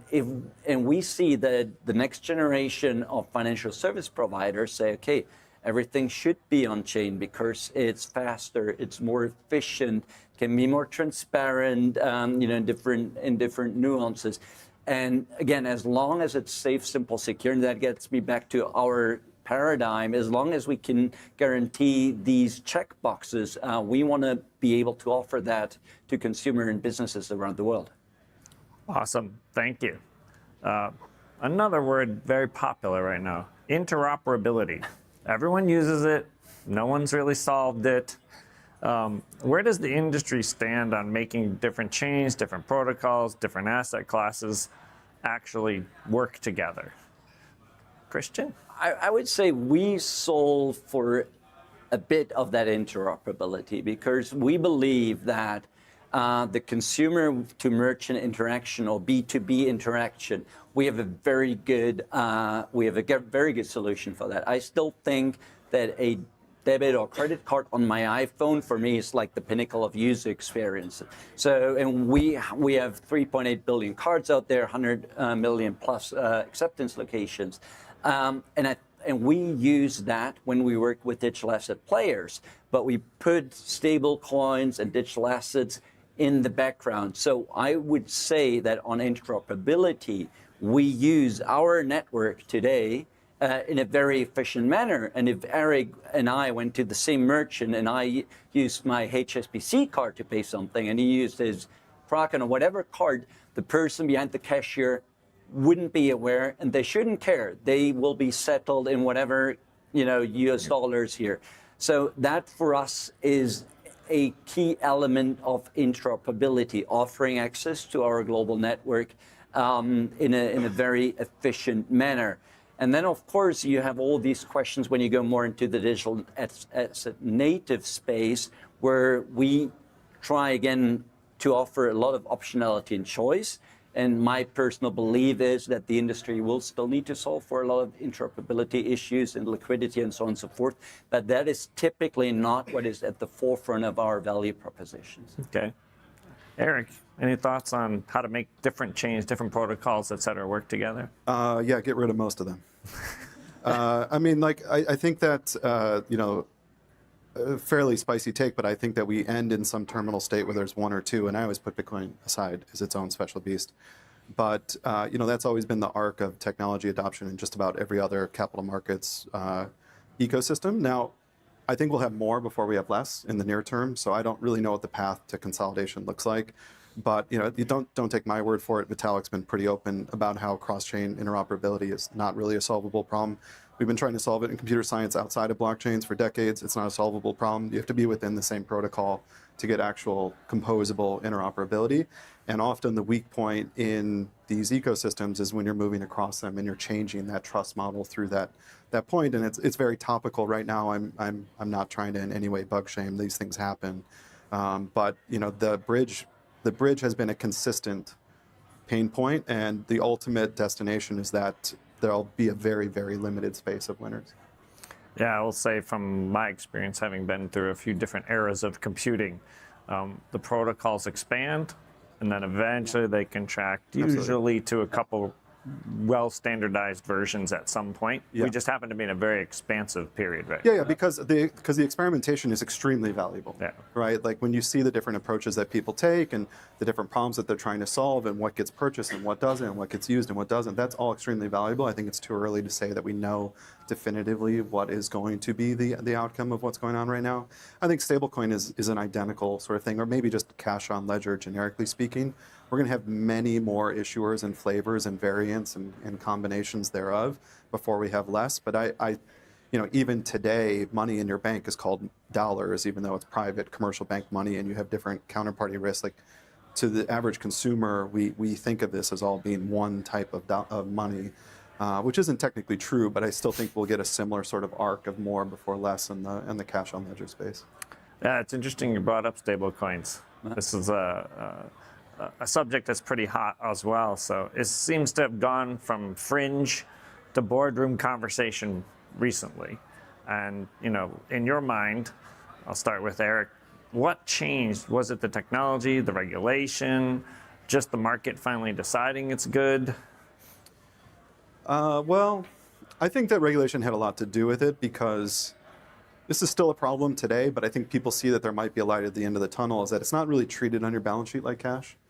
And most people don't think about that because most people in this room's interaction with stables from their perspective as a retail participants. You're not worried about your balance sheet accounting rules of your stablecoin holdings. But that has been a major inhibitor to adoption in capital markets context, which is where the bulk of the scale of money takes place. The wholesale side of your business and moving stuff around your network and settlement. So I just think that the light at the end of the tunnel, that there are ways in which this might be treatable as cash, or it's improved fungibility into other things like treasuries or instant convertibility into tokenized deposits or anything along those lines, has all fueled the willingness and desire to participate. So I think that's helping, but I also caution to say that we haven't really we're starting to see the signs of this picking up outside of the casino, but I think it's largely card driven. We still haven't seen a lot outside of that space that says that it's actually being used in these broader like B2B, B2B2C contexts just yet. It's starting to. It's definitely starting to. Christian, thoughts about the stablecoin? I think for us, regulation was definitely a key point, because if you look at MiCA in Europe, or if you look at Genius and Clarity, for us and the companies that we work with, having clarity of, this is the lay of the land, this is what you should be doing, this is what you can't do, helps immensely. Making sure also that consumers are protected. Back to Eric's point, the normal consumer, fortunately, in the majority of sort of the Western Hemisphere, doesn't have to think about it's that private money sitting on my current account, or central bank money sitting in my wallet, as long as it's deposit insurance, zero liability. All of these things are there. And if we want to see these technologies to be adopted beyond what you call the casino, I think stablecoins needs to be up there, because the expectations of consumer and businesses when it comes to payment is like all the things that I like about the current system, zero liability, chargeback rights, consumer protection. And I know chargeback rights is a polarizing term. No, it's a great one. No, I'm happy to discuss this. So all of these things, obviously people want to keep, because that's what they like about cards and everything. And then I want that instant settlement, the efficiency, the ability to sort of collateralize my Bitcoin and spin stables against it. So it's a bit. So I believe that regulation was a key, and I think the evolution of technology and consumer journeys. I remember the first iteration of crypto or stablecoin cards. Like nobody outside of this room could be bothered to do that. Again, I get back to my point. If you had a fiat card in your wallet, you just say, oh, it's just 3 more clicks and I'm almost there. So this doesn't work. So it's regulation that protects consumers and businesses, that stipulates clearly what should be done, and it's user experience, which is propelled by technology and companies, fine-tuning their products. Yeah. I think that when stablecoins actually truly prove their value, they will be expressed as just-in-time money and not storage. And it is exactly to this point about the risk of a transaction. Like to my own personal wealth detriment, I've always refused the Bitcoin is a payment vehicle narrative, because today there's no better way as a consumer to buy something than using my credit card. I mean, even up to like 90 days later, I had something stolen from me recently. I just got it, refunded off my credit card. I take zero risk in the money that I hold, the transactions that I'm a party to, none of that. Now, I understand I pay for that indirectly because there are fees and there's insurance costs and all that sort of stuff. But from an experience standpoint, that is a wonderful experience. If you're saying that in order to get this instantaneous international transfer, I have to take on the entirety of the risk of not just the transaction, but the storage of the money, I don't think that that's a trade-off that your average consumer is willing to take. So I think that what you'll see is that very similar to like the very early Ripple white paper, if I've got a tokenized deposit and I can deliver it to you, that's going to be my preference. And if I don't have a path to you and I escape into a stable coin, and that's my safest, fastest path to you, then I'll do that. And I think it'll become very much just-in-time money. And that when you see that velocity of creation and redemption and like using it as an escape hatch around long, inefficient routes, that'll be the time that you could really go, aha, okay, here we go. Here's the utility of this thing. Makes sense. So kind of in that vein, right, traditional networks process at massive scale, right? And some of these other stablecoin volumes are starting to pick up. Yeah. Chains like Canton exist for a reason. There's a reason for that type of chain. So where do you each see your network fitting in to the picture over time? I'll start with Eric. Well, I mean, our vision has always been to be the new rails of the financial future. I don't think that that's any different than any other L1 out there. A lot of people would say something very, very similar. Our focus has been that most of the financial products that we interact with are enabled by capital markets in some way. And if you want to get to fixing the problem, oftentimes you have to actually fix the root of the problem. And in the financial space, I mean, you might disagree with what I'm about to say, but I kind of jokingly say not even Apple could fix payments. The best they could do is create a little Apple Card experience on my phone that reminds me to pay more frequently. And a lot of that is because the core of the underlying infra doesn't really work together the way that it should. Within a network, it's great. Across the networks, it starts to become a problem. And in finance, the idea that we're all going to come into one like shared database, I think is the like fallacy in a lot of the approaches. And so Canton says, okay, no, look, you're going to have your network, someone else is going to have their network. There's going to be a treasury ecosystem side by side.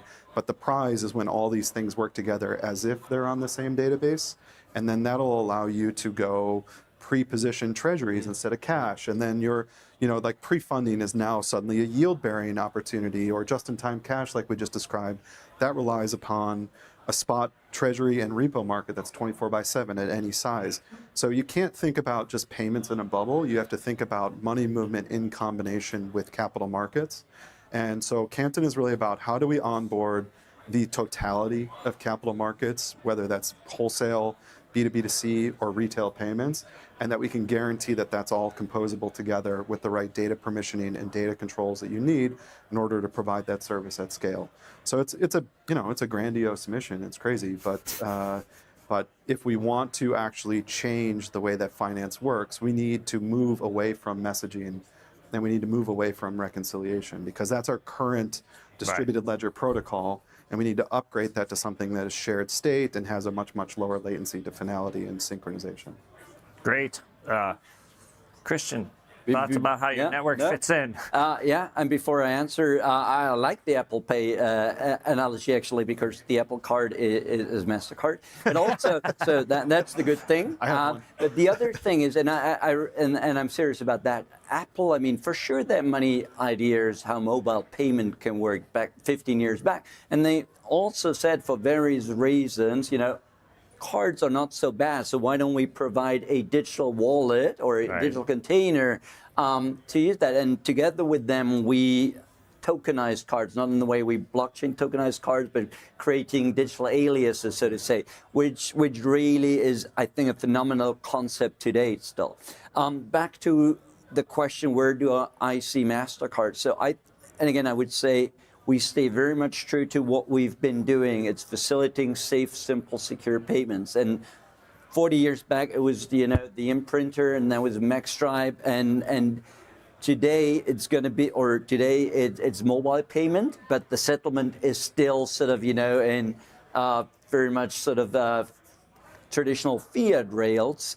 But if you look at the product of payment, it is not moving money from A to B. It's global interoperability. It's what we call dispute resolution, where chargebacks are one element, and it's consumer protection. And I think this role, this trust, which is sort of driven by years of experience, a range of partners, the track record of delivering on this trust, and the technology to back it up. This is what we sort of are committed to. And then again, if it's stablecoins that we plug in the system to settle faster, or if it's stablecoins or different digital assets that we allow consumers to spend on the network, that's where I think the sort of the evolution more than a revolution of payments will happen. I'll ask both of you the same question, one more add on to that question. Do you think the rise of agents will put pressure on these same underlying network capabilities? Put pressure or stress the relevance? Stress the relevance is a good way of saying. So for me, there's to sort of keep it simple, two versions of what agent payment looks like. Like 15 years back, I was using my laptop for e-commerce. Now I use my smartphone. Going forward, I will have an agent. So it's basically the way I interact with the web and buy things changes a bit.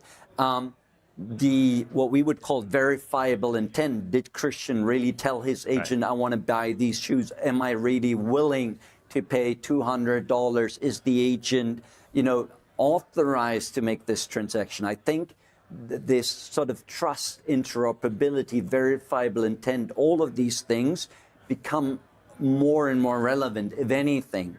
And then we heard that in the X402 panel, you have all this, machine to machines, small transaction, different transactions.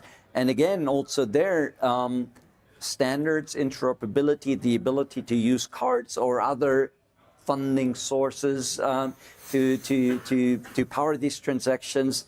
I think in a world where abstraction and technology and speed are like developing exponentially, the level of trust and proven partners will only increase. Yep. Eric, any thoughts about how it may or may not affect your network? I think when there's a scenario where it makes sense that you would have something irreversible and you're comfortable letting an agent do it, then a stable can make a lot of sense.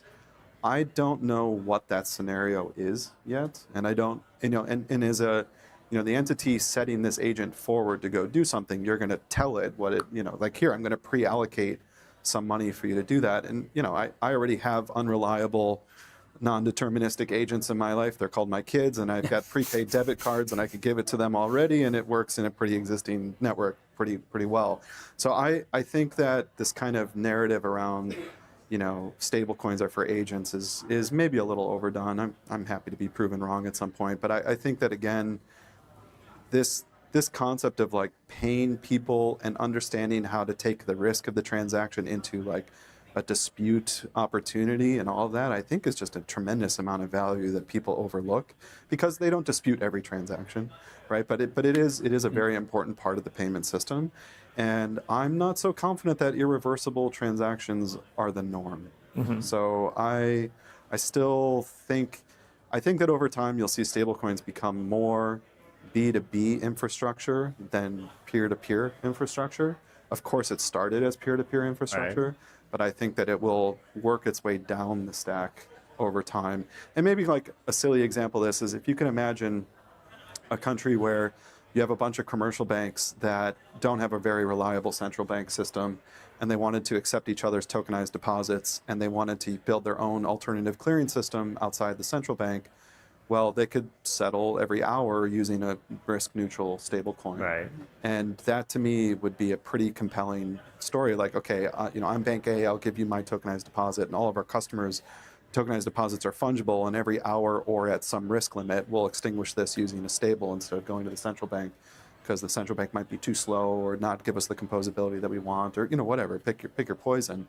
And I think that you'll see this increasingly be that missing leg on the infrastructure leg where the central bank should have been, and we're not going to find them, generally speaking, more so than peer-to-peer or agentic. But what do I know? That's a interesting point you made about the central banks. It kind of relates to this next question, which is 10 years, maybe even just 5 years, depending on your point of view, right? Does on-chain settlement sit inside existing financial infrastructure, alongside it, maybe replace some of it? The case that Eric just described was a potential for that. But I mean, it's both. I mean, the internet is a pretty powerful case study, and we got new entrants in the financial space that are really great, like internet banks, Stripe. Yeah. But then we also got the incumbents that really adopted the internet as an online branch and ate a bunch of their competitors, like a Chase. And I think you'll see both, and they'll both will exceed. I don't believe that in finance that the winner is overwhelmingly the challenger. Now, that's more true in other economies than the US. You look at like a new bank, for example. So it's not universal that the challenger or the incumbent is the favorite to persist or win, but I think that you'll get both, and it'll be highly contextual. Christian? Yeah, I also believe there will be coexistence, because what we see that if you conduct payments on a global level, you have to manage a broad range of technical heterogeneity, including backwards compatibility. So I told you before this conversation, I had that 2 years back in the US, that somebody was taking my credit card, writing the number, the expiry date, everything on a paper slip, make me sign it, and they kept that. And then they send it, I guess, to their bank at the end of the month, and they would get their money, right? And this is right here. And then there's all, like my daughter, who never set foot in a bank and has similar trades as your kids, as in financial needs. And she will use totally different things. So I do believe a lot of these very fundamental things like settlement and what in financial services, they don't move, ad hoc. It's a process. And again, that interoperability is key to transition over time. So they're highly complementary technologies. They solve different problems. That's what I find kind of frustrating in this whole crypto debate in any arena. Consensus algorithm, wallet structure, tokenomics, stable coins or deposit. Like, they all often solve different problems, and there's a space for them. And if the trick is to figure out how to get them to play together and use them for the right purpose. And it's like too often everything is A or B, and it can only be one, and it's a very religious discussion. But I think that stables are highly complementary to the existing banking products that we already have, and that the future will be that the interplay of those things is extremely high velocity. Great. We have a couple minutes left, so I'll ask one last question, hopefully about a minute. And that is, if you can describe for us where you've seen a clear win in the usage of these technologies in the last, recently or even in the near future. Where do you see a clear win that's a good thing for your customers? So I think, or I see a clear problem. So if I sit in Frankfurt at the airport and I make a wire transfer to you in New York, and I get on the airplane, I will be with you physically before the money is. Right. And that is, I think, it's a bit of a problem, right? And then there's so many different, use cases that you can derive from this. I think the ability to settle transactions faster allows us to take risk out of the system on that settlement layer. And again, on the consumer-facing layer, the ability to digitize money in its very essence allows different use cases for consumers, offers new options and choice, and again, it needs to be compliant and all of these things. And I think this is very, very interesting, because that means that for people that choose to, as per Egg's observation, payment can look way different than for other people. Right. Treasuries. Treasuries. I think treasuries are criminally underutilized around the world, and it's kind of hard to say for something that's kind of the most pervasive form of collateral already, but it feels like it has a multiple of many, many times that should be like higher velocity instrument, and it just isn't today. And probably the best example of this is when you look at like what the repo durations are on Canton right now. They're in the minutes sometimes, and solving material balance sheet and funding problems for those participants. And you can extrapolate that to pretty much anybody that is net cash long or needs to borrow cash at any given time. The moment that's a 24/7 facility, globally accessible, then there are so many really interesting problems you can solve. And composability is a general buzzword, but I always try to make it a little bit more familiar for people. It's like the 90s bad guy movie, swapping the hostage for the money. That's how our entire financial system works today. Some system is the money, the other system is the hostage, and somebody has to go first. And the way that we hedge those systems not settling correctly is that we inject a ton of capital to protect against the scenario where it doesn't. And that is deeply unproductive money that's just sitting there hedging, catastrophe. So composability is the reduction of all of that operational risk in the system. It's not just faster, it's materially safer system, and repurposing that capital into something much more productive. And that's trillions of dollars. And so I think that when we can really solve the problem of taking the friction out of our core capital markets, what we're doing is we're unlocking an improvement in GDP growth for the next multi-decade human history. People talk about that in the context of AI, and I think in a lot less sexy and perhaps less interesting way for other people, doing this for treasuries would do a very similar thing.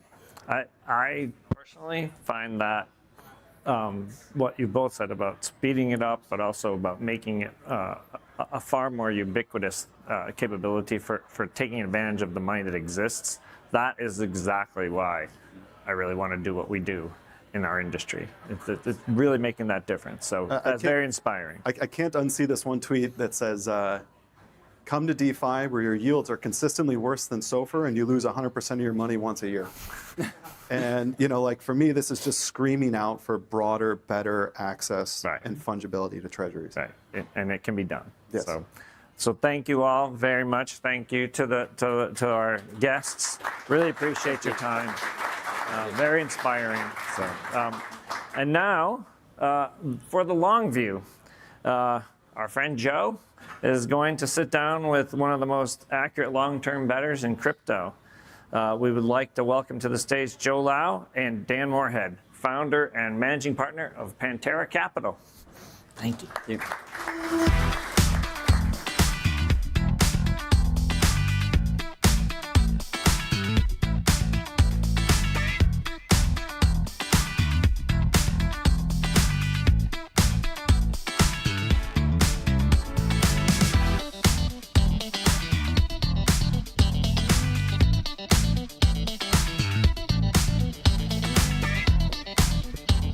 All right. Hi, everyone.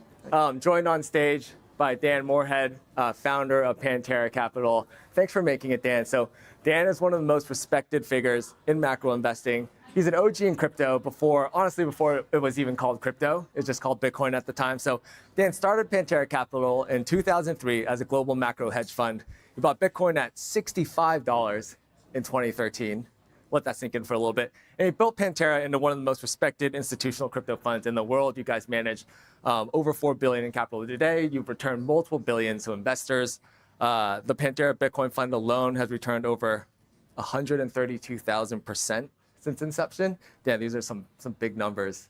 And Pantera is one of Alchemy's earliest investors since 2019. So thank you for believing in us. Thank you for joining us today. Well, thanks for having me. It's been a blast working with you for 8 years. Yeah. So I'd love to hear about, and I think the audience would love to hear about the early days when you guys bought Bitcoin. It was not like today. I'm sure that wasn't the most popular thing. It wasn't something everyone was doing. Tell us about what that was like back in the day.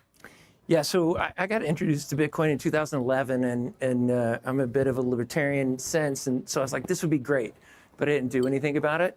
And then 2 years later, Pete Brigger and Mike Novogratz, who I used to go to college with and worked with at the beginning of my career, asked me to come in for a coffee and talk about Bitcoin. And I went in, and the coffee lasted for like 5 hours. I was like, oh man, this is the biggest trade of all time. And they offered me an office in their building, and I stayed for like 10 years. Like they finally just kicked me out like 2 years ago. Because it's just that big a trade. And the reason I'm still so excited is you all are believers, you're here, but like the majority of institutions still don't get it. They still don't have any exposure. So I feel like we're in, still earliest days. And back then, 98% of people thought I was crazy. Now only 60% think I'm crazy, right? But it's that's really the opportunity is, not enough people understood it back then. And, the entire community you could fit in a small hotel, Bitcoin conferences were like 200 people or whatever. It was really, really tiny. That's insane. That's insane. And so, like, how did you tell us about like buying the very first Bitcoin? Were there even places you could buy it? Like, what was that like?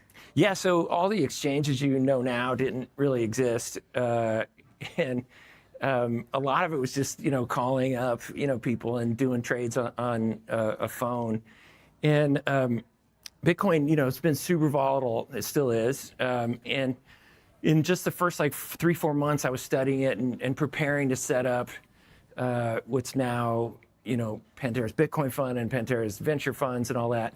Bitcoin crashed 50%, in a couple months, and I was looking at it for a while, and we set up a bunch of accounts to be ready. And at the time, Mt. Gox was 85% of the market share, and I went over to Tokyo and met with the guy that had bought Mt. Gox and his chief of staff, and I'm like, there's something super wrong here. I'm not sending any money to these guys.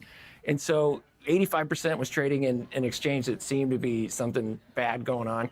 And so I went to Slovenia and met the guys at Bitstamp. And in the end, it hit $65. And I was like, okay, this is it. Got to go. And so we launched the fund and tried to buy 30,000 Bitcoins on this little startup nobody had ever heard of. It's now called Coinbase, but at the time they had one employee. And so I sent him a wire, and as soon as it hit the price, we're like, all right, let's start trading. And a pop-up said that my limit was $50.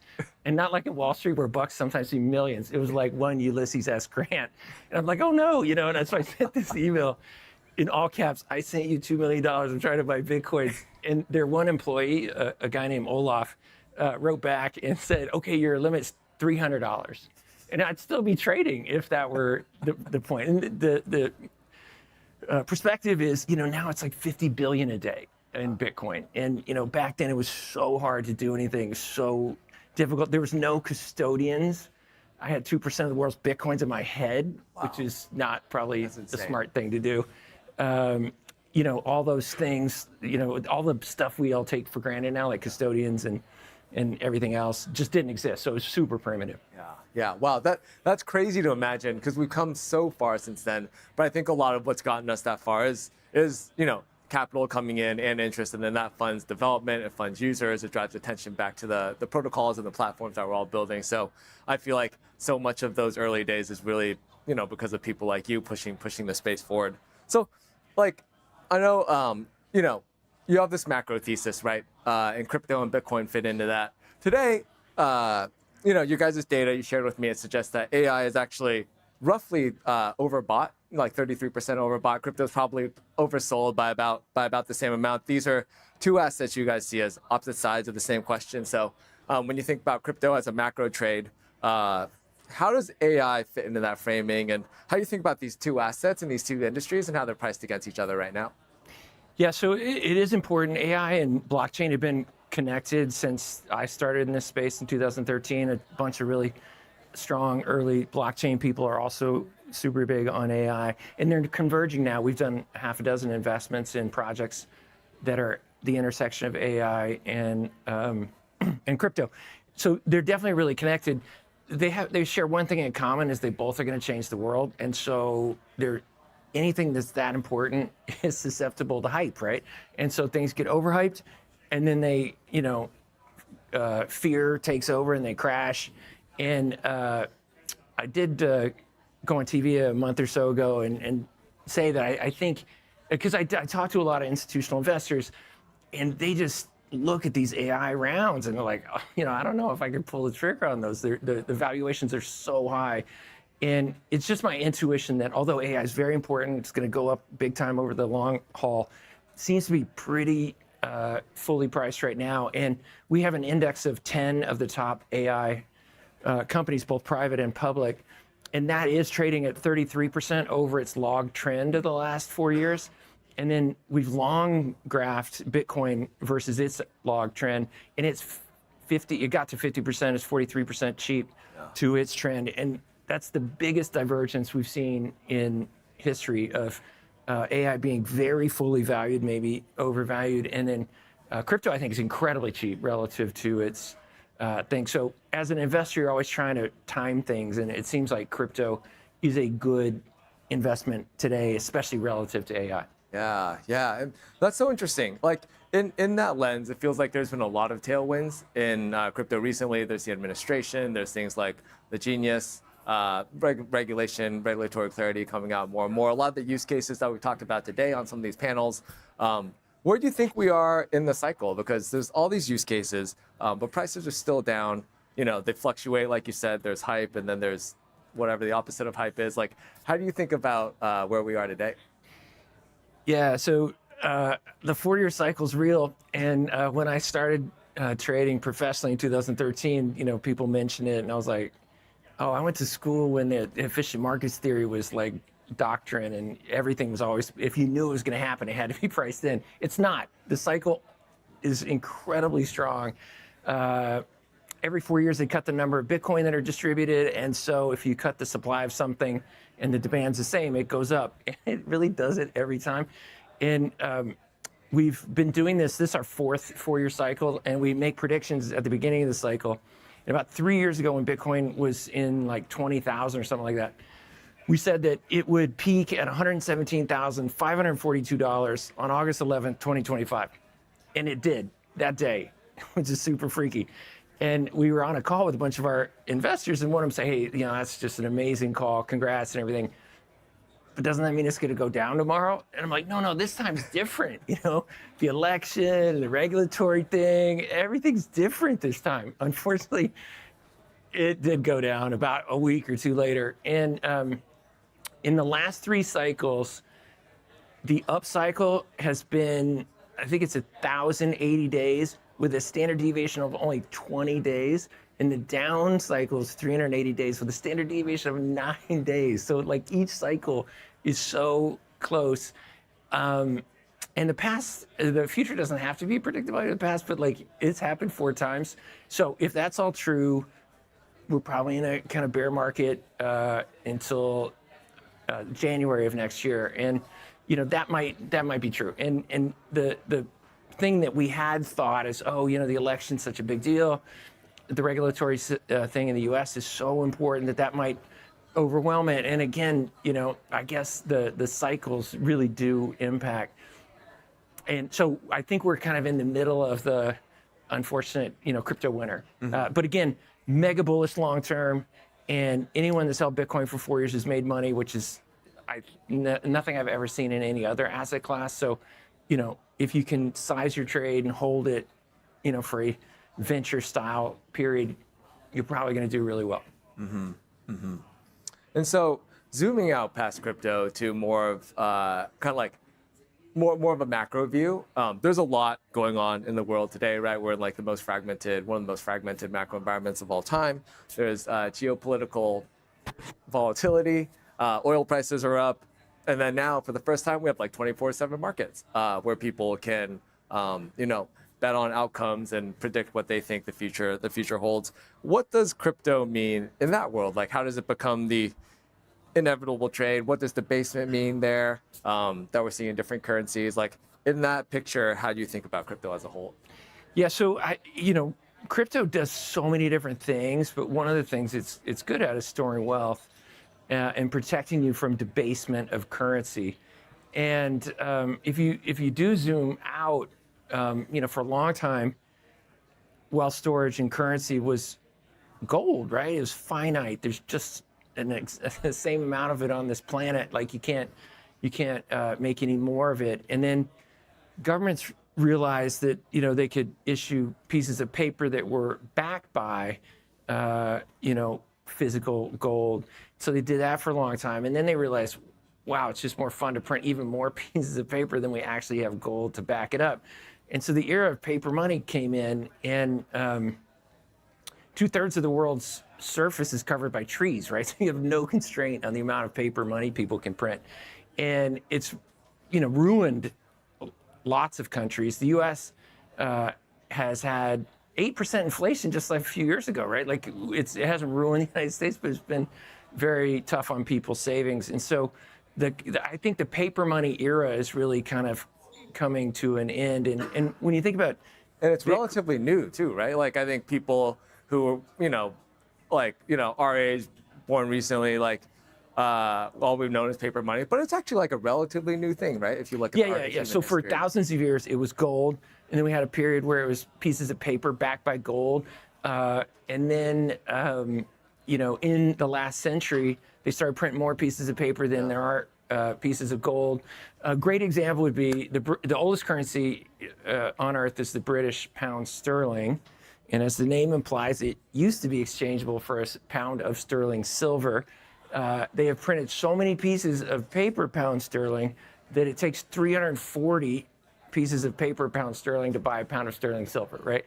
And so that's the deal, and that's why Bitcoin and crypto have become so popular. And I was actually just talking to a big group of Latin American investors, and I was saying that they're so lucky because, Americans often don't even think they're anything about currency, right? Like 85% of Americans don't have a passport, so they don't even think about foreign currencies. Latin Americans totally get it, that their countries are always devaluing their currency, and it's driving it down. Mm-hmm. And even in, this last cycle, the policy response to the pandemic was just crazy. The Fed bought $9 trillion worth of paper bonds, drove rates so low that it basically dared everybody in America not to buy a house. So they all did buy a house, and houses went up 45%. So massive inflation in everything, that's solid, like gold or stocks or Bitcoin, crypto. And if you really look at it, it's actually all those things aren't moving. It's a massive devaluation of paper money or debasement of paper money. So people are getting that. And I would say on the geopolitical side, this is a little bit kind of further afield, but I think one of the things we've been talking about for a long time is Bitcoin allows for the separation of money and state. Right? So way back in the oldest days, gold was completely independent of any state. And then, like you said, we've all kind of gotten used to, the U.S. government issues currency and other governments issue currency, but we don't need to have it that way, right? We can separate the function of money from the function of state, and that's what Bitcoin is and other cryptocurrencies. So, I think that trend is really happening, especially, young people grow up with everything on their mobile phone, right? Why not do mobile money? Yeah. How do governments balance that tension? Because a big part of, how governments maintain their powers, like one, currency, and then two, the military. Like if Bitcoin and crypto starts to be more of an independent currency, does that complement the system? Is that like a potential replacement for the system? So is that a threat? Like, how do you think that evolves? Yeah, so it's a great question. It's super, everyone had it in the front of their minds in the earliest days of Bitcoin. It is a threat, and especially the United States, issues these $100 bills that just traded in the world at zero coupon. It's an amazing business to print $100 bills and sell them to foreigners. So it is a threat. And in 2013, 14, it was pretty real danger that the U.S. could potentially just outlaw Bitcoin, right? And it was small enough back then, could have done it. And so thankfully, I think Bitcoin's reached escape velocity and can't anymore. But there still are a couple countries, like China's always trying to kind of keep it in a box, But it's definitely, it's both to governments. It's definitely a threat to the printing of money and all that stuff.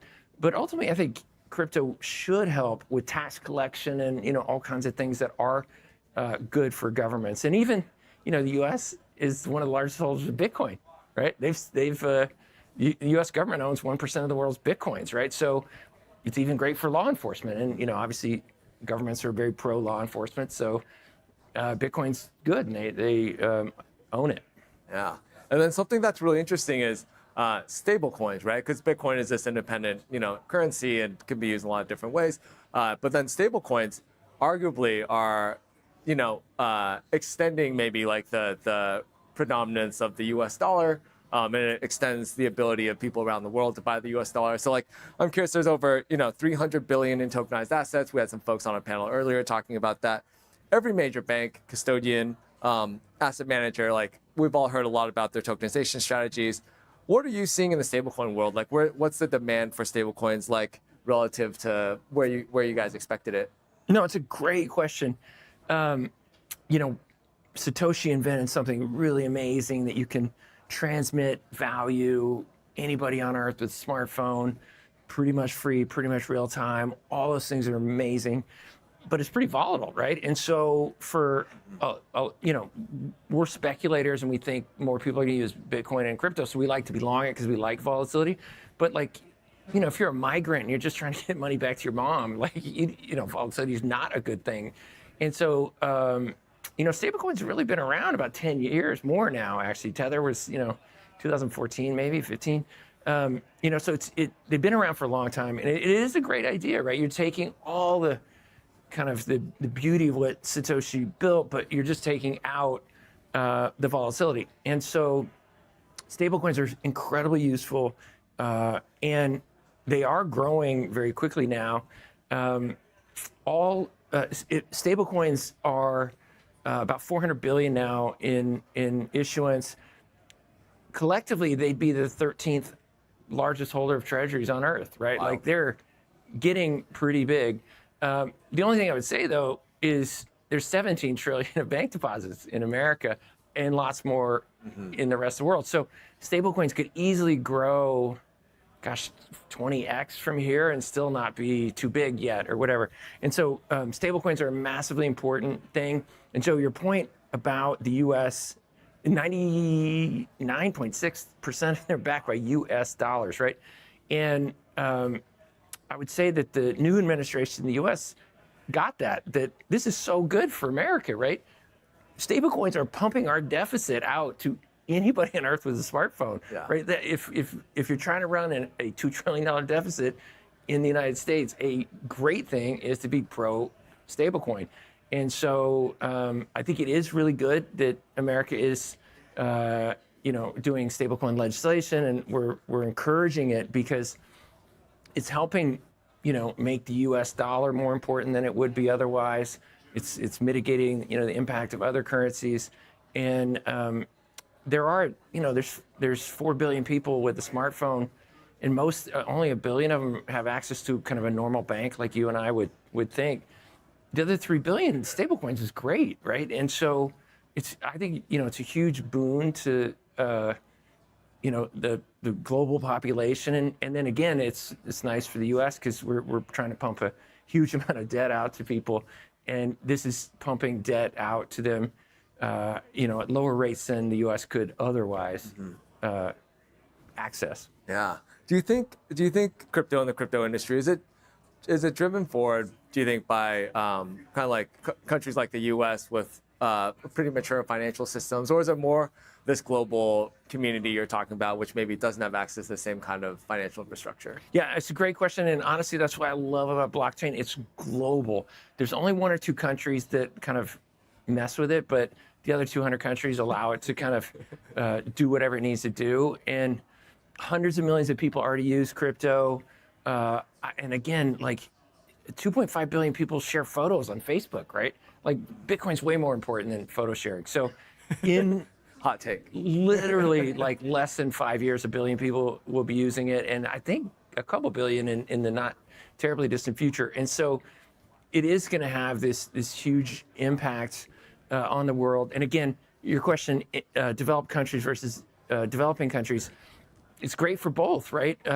In the developing world, it's just so obvious, right? If you're a citizen of a country that's always devaluing, your bank's always going bust, your government is sometimes just confiscating your money or whatever, man, Bitcoin or crypto is great because you can keep it on your smartphone by yourself. Honestly, another thing, female financial inclusion is really important. There are a bunch of countries, 1 billion women live in countries that prohibit them from having a bank account, right? You can put Bitcoin in your smartphone, right? So there's a huge amount of use of it in the developing world, and you're seeing that take off, but also in the developed world. You know, like even in the U.S. was supposed to be so sophisticated. If if J.P. Morgan wants to send $100 million to Goldman Sachs, it takes 3 hours, right? They have to sit there and wait while FedWire grinds its way, and with your smartphone you can send it in 2 seconds. So even in very sophisticated countries like the United States, Bitcoin and other cryptos, just better than the existing ones. And one of my favorites is Swift. The Society for Worldwide International Telephonic Communication is so antiquated. It's an anachronism. Doing that on blockchain, sending wires, sending money across border on blockchain is just, it's just so much better. And so we've talked a lot about humans globally around the world. I'm curious about now robots and agents. So you said before, robots don't use paper money. They can't walk into a bank to transact. So where do you see as like the biggest real world traction right now? Crypto, stable coins, how are you guys thinking about investing as the world transforms and as robots, start to do more? Yeah, so I mean, I think that, is an issue we all have to face in our investing. That, AI is coming at a rapid rate. AI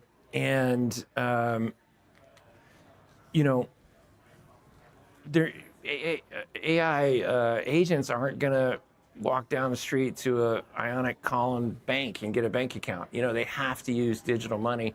They're already using cryptocurrency. They're certainly going to have to use it. And so I think as agentic finance comes wrapping up at a very rapid rate, it has to be through crypto. And so there again, like if you're an investor and you're struggling to figure out how to have even a defensive position in AI-oriented stuff, cryptocurrency is a pretty good hedge because there's really no world in which AI is important that crypto isn't part of it. And so, we've invested in 6 projects in the intersection of AI and crypto. But even just owning cryptocurrencies themselves is kind of a tangential play on the rise of agentic finance. Yeah, absolutely. I think something we believe very much at Alchemy, and we'll be talking about this a little bit later today, is like crypto was made, for humans, but in a way it's maybe even better for agents as a substrate for transacting. Like agents, like you're saying, they can't walk into a bank account, they can't, they don't have a credit card, but they have this now open, digitally native, like global 24/7 on, layer that they can transact on, and it's like very clearly the place that agents are going to be. So that makes a ton of sense. Zooming back out, like you've going back to the beginning, when you guys first started, everyone's like, Bitcoin is crazy. You took the right side of that trade, and that has gone really well. You guys spent years convincing institutional investors that crypto is a real asset class. Like now the conversation is clearly shifted, right? Like now with where crypto is, obviously more mainstream, more understood. I'm curious, in your conversations now with institutional investors, what are they like? How do they see crypto? And then like in the last year, like where does AI fit into that conversation? Do people see those things, like you're saying, as kind of related? Are they separate? Are they competing? What does that look like? Yeah, so it's a great question. I would say that we've, as an industry, made some progress, but it's glacial, and that's why I'm still so bullish. 10 years or so ago, a huge amount of meetings would be like, but wait, why are there 21 million Bitcoins? And so it'd be like super basic questions that you'd have to kind of work your way through. But still, there's a lot of reticence out there, a lot of skepticism, and huge amount of work to go to help institutions see that this really is a new asset class. And the way to think about it is that, most people have a day job, right? And they're supposed to be in charge of bonds or equities or whatever. And they don't really have to have an opinion until recently, actually, on blockchain. So, they could just do their day job and go home and never think about it. But it's now becoming a real asset class. And I've actually seen this movie a bunch of times. I was actually Goldman's first asset-backed securities trader in the 80s, and now asset-backs are an asset class. And they did the GSCI back then, now commodities and EM in the 90s. And, I have total conviction that in no more than 10 years, everybody's going to have a blockchain team, a blockchain allocation, and they'll have to have a position. And it's already starting. There are blockchain companies in the S&P 500, right? Huge, because up until about a year ago when that happened, you could ignore blockchain and not be short. And now if you say, hey, I'm not doing blockchain because my compliance department or whatever says I don't have to, you're short. And these are incredibly powerful IRRs. So I love that now. With blockchain in the S&P 500, you have to do it. And that's forcing people in. But even with all that, only 37% of institutional investors have any exposure to Bitcoin, other cryptocurrencies, or blockchain venture. That's so bullish, right? That 67% have zero and have to buy, and then all of them have to go from like 30 basis points or whatever they are now up to where 8% or something that it's going to be in 10 years. And that really is it. It's most institutions are still so slow to address it. It just is an amazing amount of buying power coming. And this is the first trade in my 40 years of doing this where it's, quote, smart money missed it. And it's retail. It's, individuals that were the first investors and the, the big endowments, the big institutions, the big insurance companies, all that. They're still way behind, and often literally 0.0 exposure. Yeah, and as we talk to like banks and other institutions, often what's pushing them to make that move is the retail interest, is their customers coming and saying, hey, like, I want to own this, or why can't I have access to these assets, and so on and so forth, and that's really pushing it. What do you think? We mentioned like, low 30%. There's still a wide gap between there and like basically every institution, having exposure to this type of asset. What do you think bridges the gap? Is it just a matter of time, or do you think there are other things that need to happen? Yeah, it's. I think unfortunately it is a matter of time, and it's kind of very kind of gradual. That all this time we've been talking to people about it. Everyone's kind of hoping there's some light switch that gets flicked on, and it was no institutions yesterday, and now everyone's in. It's, the reality is we've had a couple institutional investors for 14 years, and we've had, probably there's some that won't come in 14 years from now. So it's an accumulation of little positive things. A few of the big ones, though, I think the regulatory uncertainty in the U.S. was very, very harmful for our industry. The Securities and Exchange Commission was suing Ripple Labs and Coinbase, two of the best and biggest and most reputable companies in our space. So it's pretty hard to go to your investment committee and say, hey, let's invest in this business, when the SEC's hammering the two best companies. So so now that the U.S. regulatory things cleared up, that's one of the big ones. But there've been a handful of those kind of milestones like ETFs being approved 2 years ago, that just kind of help the next type of investor come in. And $200 billion came into ETFs and digital asset treasury companies over the prior 2 years. BlackRock's ETFs is the biggest thing they've ever done, and they do $2 trillion. They have $2 trillion of assets, right? The IBIT ETFs by far their biggest record. Because there's that demand, and that's really it. The fastest growing too, right? What's that? The fastest growing too. Right? Yeah, fastest growing, 0 to 100 billion in probably a little less than around a year. It just shows there's enormous demand, and when governments stop trying to repress it or kind of keep it away from people, it grows at a rapid rate. And so that's why I think when institutions are not afraid anymore of their regulator, it allows them to get invested, and once you get invested, then you realize something big is happening here. And the reason I'm so bullish is I've met thousands of people in this space. There's only one or two that have just said, you know what, that was a great run. I sold all my crypto, and now I'm doing something else. Really, there's only one or two out of thousands, and that's why it's so viral. It just keeps going up because very few people ever just say, hey, I'm out. Yeah. So all that said, like, if you zoom forward to like 2030 or 2035 or a few years out, what do you think the institutional portfolio looks like then? And what does the world look like then for institutional investors? Yeah, so I do believe that in a time frame like that, only 10 years or so, every institution will have a blockchain team. they'll have blockchain assets, both tokens themselves and companies that are in the blockchain space. Luckily, we've seen it's starting to happen that the U.S. is allowing companies to go public. So there's been, a dozen companies go public in our space. That really helps. So now there's more things people can invest in. And so it'll just it'll keep accumulating that people will be able to invest in the space. And then to some extent, blockchain, I think, will be kind of like .com was in the 90s. Everything was a .com company, but that sounds stupid now. Of course, your business is on the internet.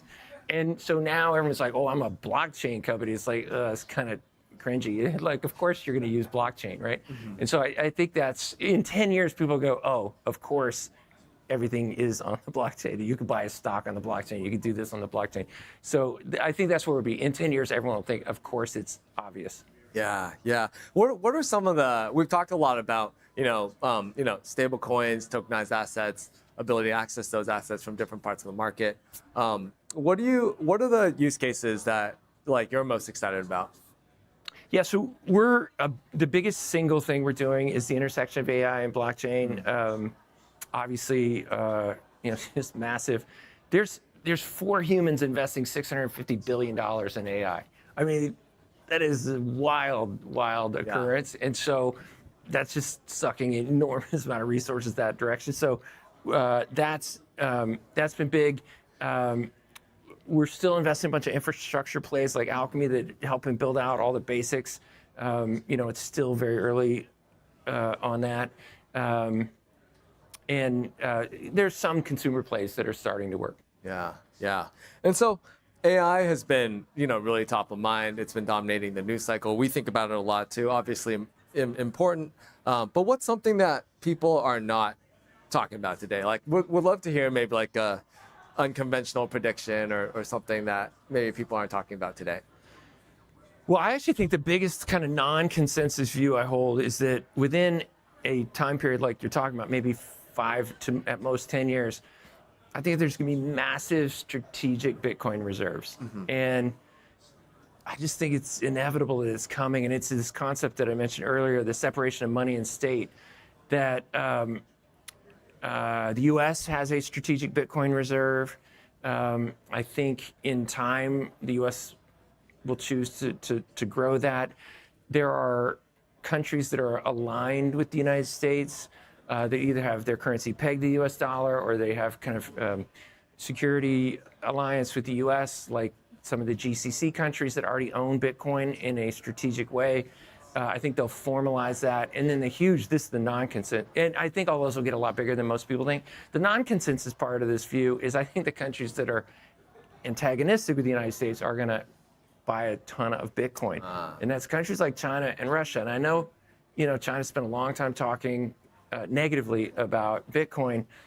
I think in the long run, they're going to realize they have 1,000 years of their life savings stored in a treasury bond that right. Scott Bessent can cancel.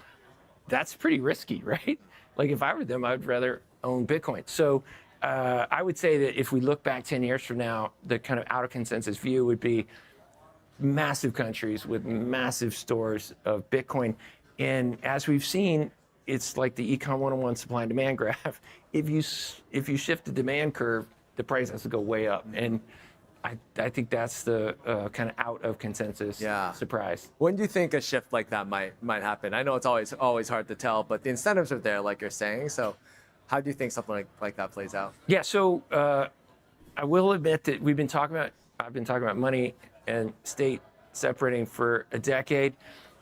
And I think the Iran war could be the thing that kind of tips it. We're now choking a physical distribution point in the Straits of Hormuz. And, the financial choke point is the U.S. sanctions regime. I think you could see that prompting, countries on essentially both sides of that to go, wow, Bitcoin is in the strategic interest of our nation, whichever, nation you want to pick. And that's the cool thing about Bitcoin is it really is the answer to almost everything, right? Like that's why I've been so bullish all this time. It's like it's a better currency, it's a better commodity, it's a better payment rail, it's a better store of wealth. And if you're aligned with the U.S., it's really good, and if you're against the U.S., it's still also really good. And so I just think, in the end, a lot of countries are going to come to. They should put, small percentage of their wealth. The U.S. owns 4% of the world's gold and only 1% of Bitcoin. Wow. Right? They could easily buy 4% of the world's Bitcoin. Yeah. Wow. It's so interesting to think about. I think that is a great, I guess, non-consensus viewpoint, but it makes a ton of sense as we go out. I have one last question for you, and this is more of a selfish question. I think the audience would be interested to hear too. You've done incredible things at Pantera with your career. You spotted a technology way earlier than anyone else spotted it, and you had just an incredible amount of success. I would love to hear like any words of advice for anyone in the audience who wants to do something similar, wants to build something great. Like how did you do it? Oh wow, thanks. I think being willing to take risks is, the advice I would take. I tried to convince so many people on Bitcoin and blockchain, and just like waves of rejection, and even as recently as 2016, I did 250 investor meetings trying to sell our funds to people all around the world. And the total combined, all of 2016 fundraising for our firm was $1 million. We raised $1 million in 250 meetings all around the world. The fees from that were 17 grand. And so it was $100 an hour. Flew around the world.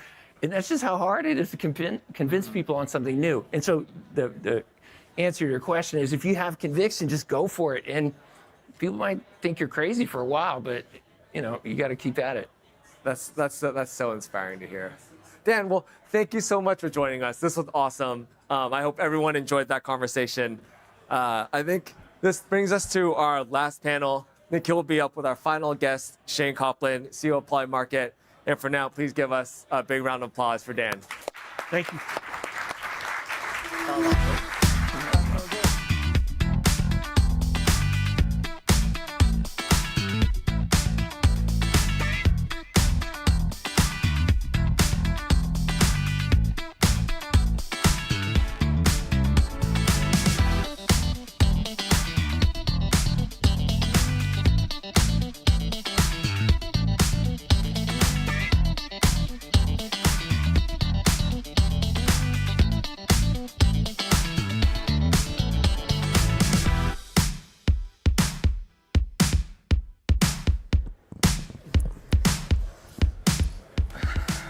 All right.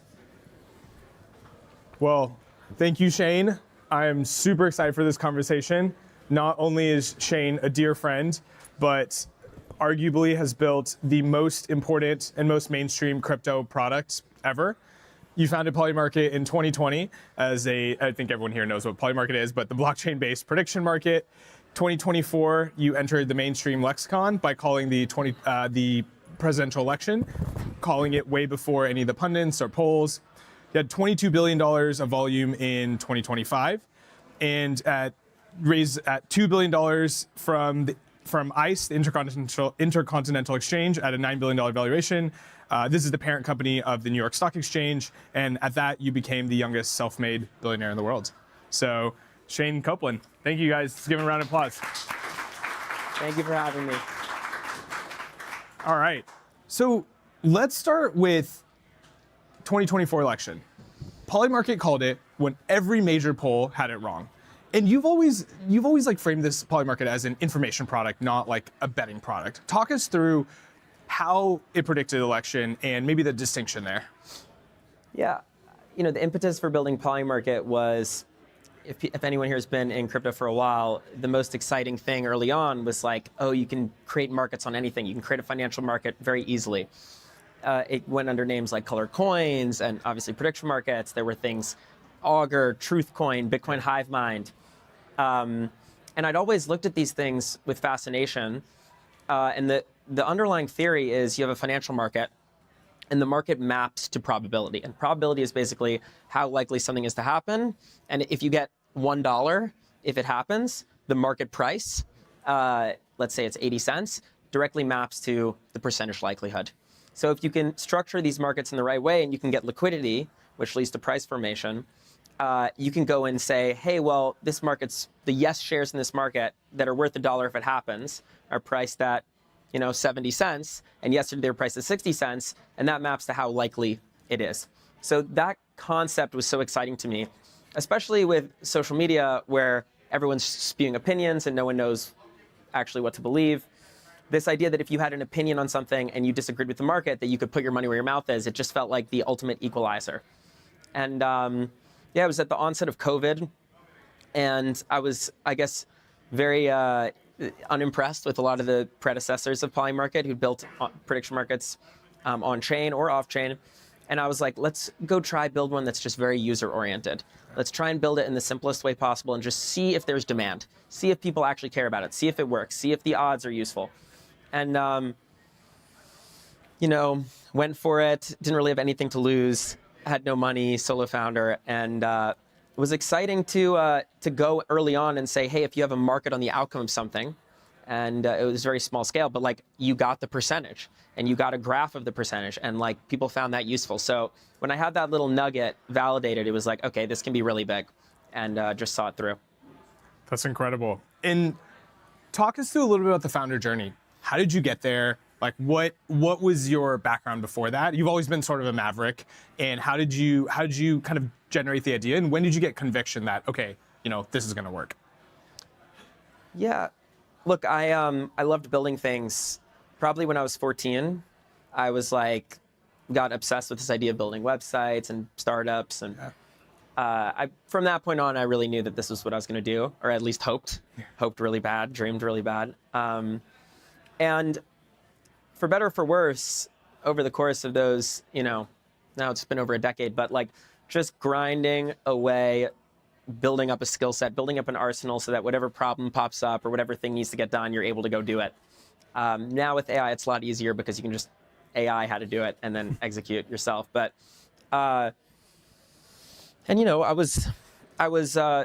was lucky that by the time shit got really difficult, I'd been like, oh, well, when I was a teenager, I went to coding camp and I learned that. Or, oh, one time I was reading about this and learning from this person, watching their interview, and they spoke about this. And ultimately, the founder journey, I think that like now it's very glorified to start a startup, especially with AI. It's hard for me to opine on, I kind of went into like the muddy trenches. I'm not going to advocate for it for anyone who's on the fence. Being a solo founder, proceed with caution. Very difficult. I guess with AI, it's also gotten easier, but if you build a business and the scope gets very wide, it does become more difficult. Ultimately, I love building things, right? Like, I thought this was the coolest idea. No one had built it. I was a big fan of people who tried to build it in the past, and people didn't see it through, or they went the wrong direction. I think that when you have a vision of something you care about, being able to bring it to life is one of the great things you can do in this world. So I love it. Obviously, it's been difficult. Yeah. That's what makes it fun. Incredible. I guess this question, I'm curious your take on it. What kept you going through all the hard times? Because I think people see Polymarket today and say, oh my gosh, it's like, everyone's talking about it. It's the future of finance, the future of consumer. But for those of you who don't know the story, like it was not always that way. It wasn't just this up and to the right story. And I think one of the things that's always so impressive about you is your grit and determination. So tell us a little bit about that. Like what kept you going through the tough times? Maybe share some of those tough times with us. Thanks so much. Yeah, I mean, look, like in the early days, we got a little bit of traction. 2021, we had some buzz. It was our first legal fiasco, Fandango, that we kind of had to navigate, which was very difficult for me because I didn't have a team and wasn't really able to delegate. But after that, it's kind of the dog days of like, Polymarket not being in vogue, people not believing in prediction markets, some people coming up saying, hey, are you going to quit? Are you going to go pivot to NFTs or whatever the hot new thing is? And, I was trying to build something that I thought could change the world. And like, there's always the hottest thing in crypto, and everyone was always more attracted to that than what I was doing. Not a lot of people took the calls. Nikhil always did. Nikhil was one of the few people, very few people who was there for advice and there to mentor me when the going was the most tough and Polymarket was the least sexy. So a true mentor right here. I'm a huge Nikhil fan and always will be. And I got to give it to those early days where when we would create a Polymarket on some sort of current event and the odds would show and people would find it interesting. It was like that appealed to like the average human if they were curious about the question. And that's like a really big idea. So I knew that there was a lot left to be uncovered, realized, especially because people who were really curious about things, like this was like the perfect answer. And I knew that you'd have to build the right marketplace, the right product, consumer product. You'd have to have the right go-to-market and distribution. Ultimately, during the election, we learned how to really scale up guerrilla distribution, which I think helped make it a thing. Yeah. And yeah, I mean, also just trying to blend all the technicalities of the product, distilling it into something simple that resonates with like the mass market user, and then figuring out how to reach them at scale. It's sounds simpler than it is, though. Incredible. Maybe last question on this topic. What advice do you have to aspiring founders, whether it's in consumer or in crypto? Like, what do you think makes a great? I know you're very opinionated on product and have a great eye for what consumers want, but what do you think it takes for a founder to build a successful company? Look, the thing I would say is this: when I was in high school at Beacon, big public high school in New York, I was always like, man, I'm going to build this side project. It's going to get traction. People are going to give me money, and then I'm going to drop out. And it's going to be like this perfect, clean break where I take no risk. Completely did not happen. I dropped out when I was 18, but from college. And, there were almost 3 years of like complete brutality of like things not working and me trying to build things and me learning different things and running out of money, stressed about rent, like the whole 9 yards. And I think the thing I would say is if you really want to do this, if you really feel like it's your calling, don't half-ass it. Go all in. Don't hedge your bets. If you're hedging your bets and you kind of haven't cut the rope and you're like, well, I'm still at this, but I'm trying this on the side, whatever. That's not how great, durable businesses and products, start in this day and age. Like, you got to go all in. You got to give it every ounce you got. You have to obsess over your customers and people who are using your product. And just the easiest thing to do to build a product-like company is to use the product yourself and to talk to your own users all the time. Yeah. And triage between what you learn from your users, what you learn from dog fooding your own product, and your product development cycles. That's all I got. I'm still learning, honestly. Love it. Well, you're doing a great job. Okay, switching gears. Prediction markets have been a theory for decades. Like, why did it take this long? And like, why did it take crypto to make it work? Yeah, I think a lot of the people who understood all the nerdiness of prediction markets were very rational people who thought in game theory, but in terms of like strict financial incentives. Yep. So every model that they came up with was like, you'll have a subsidy for this, and then people will show up and do this because it's plus EV, XYZ. And then no one's going to do this because it doesn't make sense to, because it's negative EV, et cetera. And as a result of that thinking, it manifested in really poor products that had bad user experience, ranging from pretty bad to unusable. Yeah. And for me, it was like, look, people think that this stuff doesn't work. It's not going to work. Everyone would always say, oh, it makes so much sense in theory, but it's not actually going to work. That was like the prevailing smart person take. And when I used these products, it was like no one had even built a product that could have worked, that it could have satiated any demand.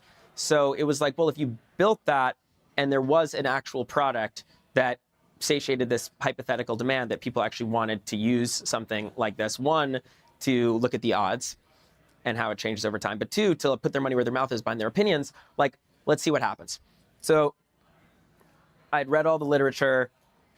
I thought I was pretty good at simplifying things on the product side. I gave it a shot, and early on found very small scale product market fit, and it was like, okay, this isn't just in my head. This isn't just like made up. There is something here, and the chance to scale it exponentially like exists, but it's going to be really difficult because you have to build the whole stack from scratch.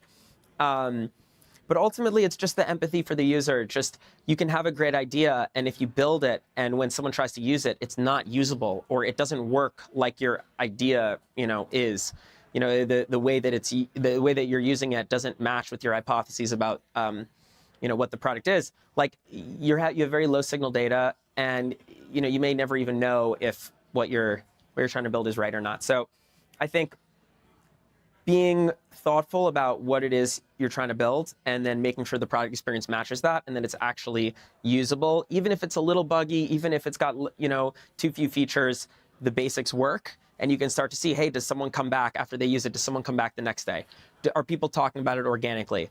Are people adopting it like it's something that like, oh yeah, I'm using this, as opposed to like, oh, I want to be friends with Shane, so I'm telling him I'm using it. No one wanted to do that in the early days, so it was very easy to tell if someone actually cared about it.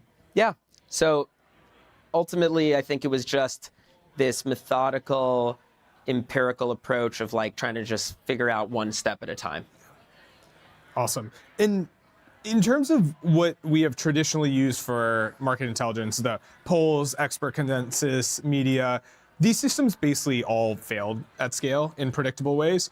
What makes a market, and maybe for people who might be less familiar watching this, like give us a high level, what makes a market just like a much better structure for this and much more accurate data?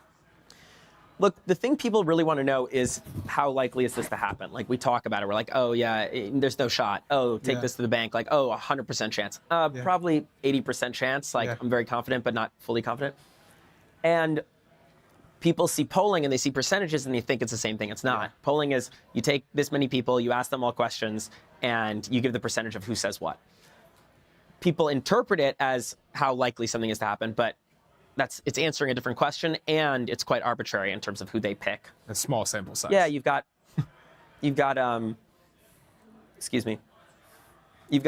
pollsters who lean one way, pollsters lean the other way.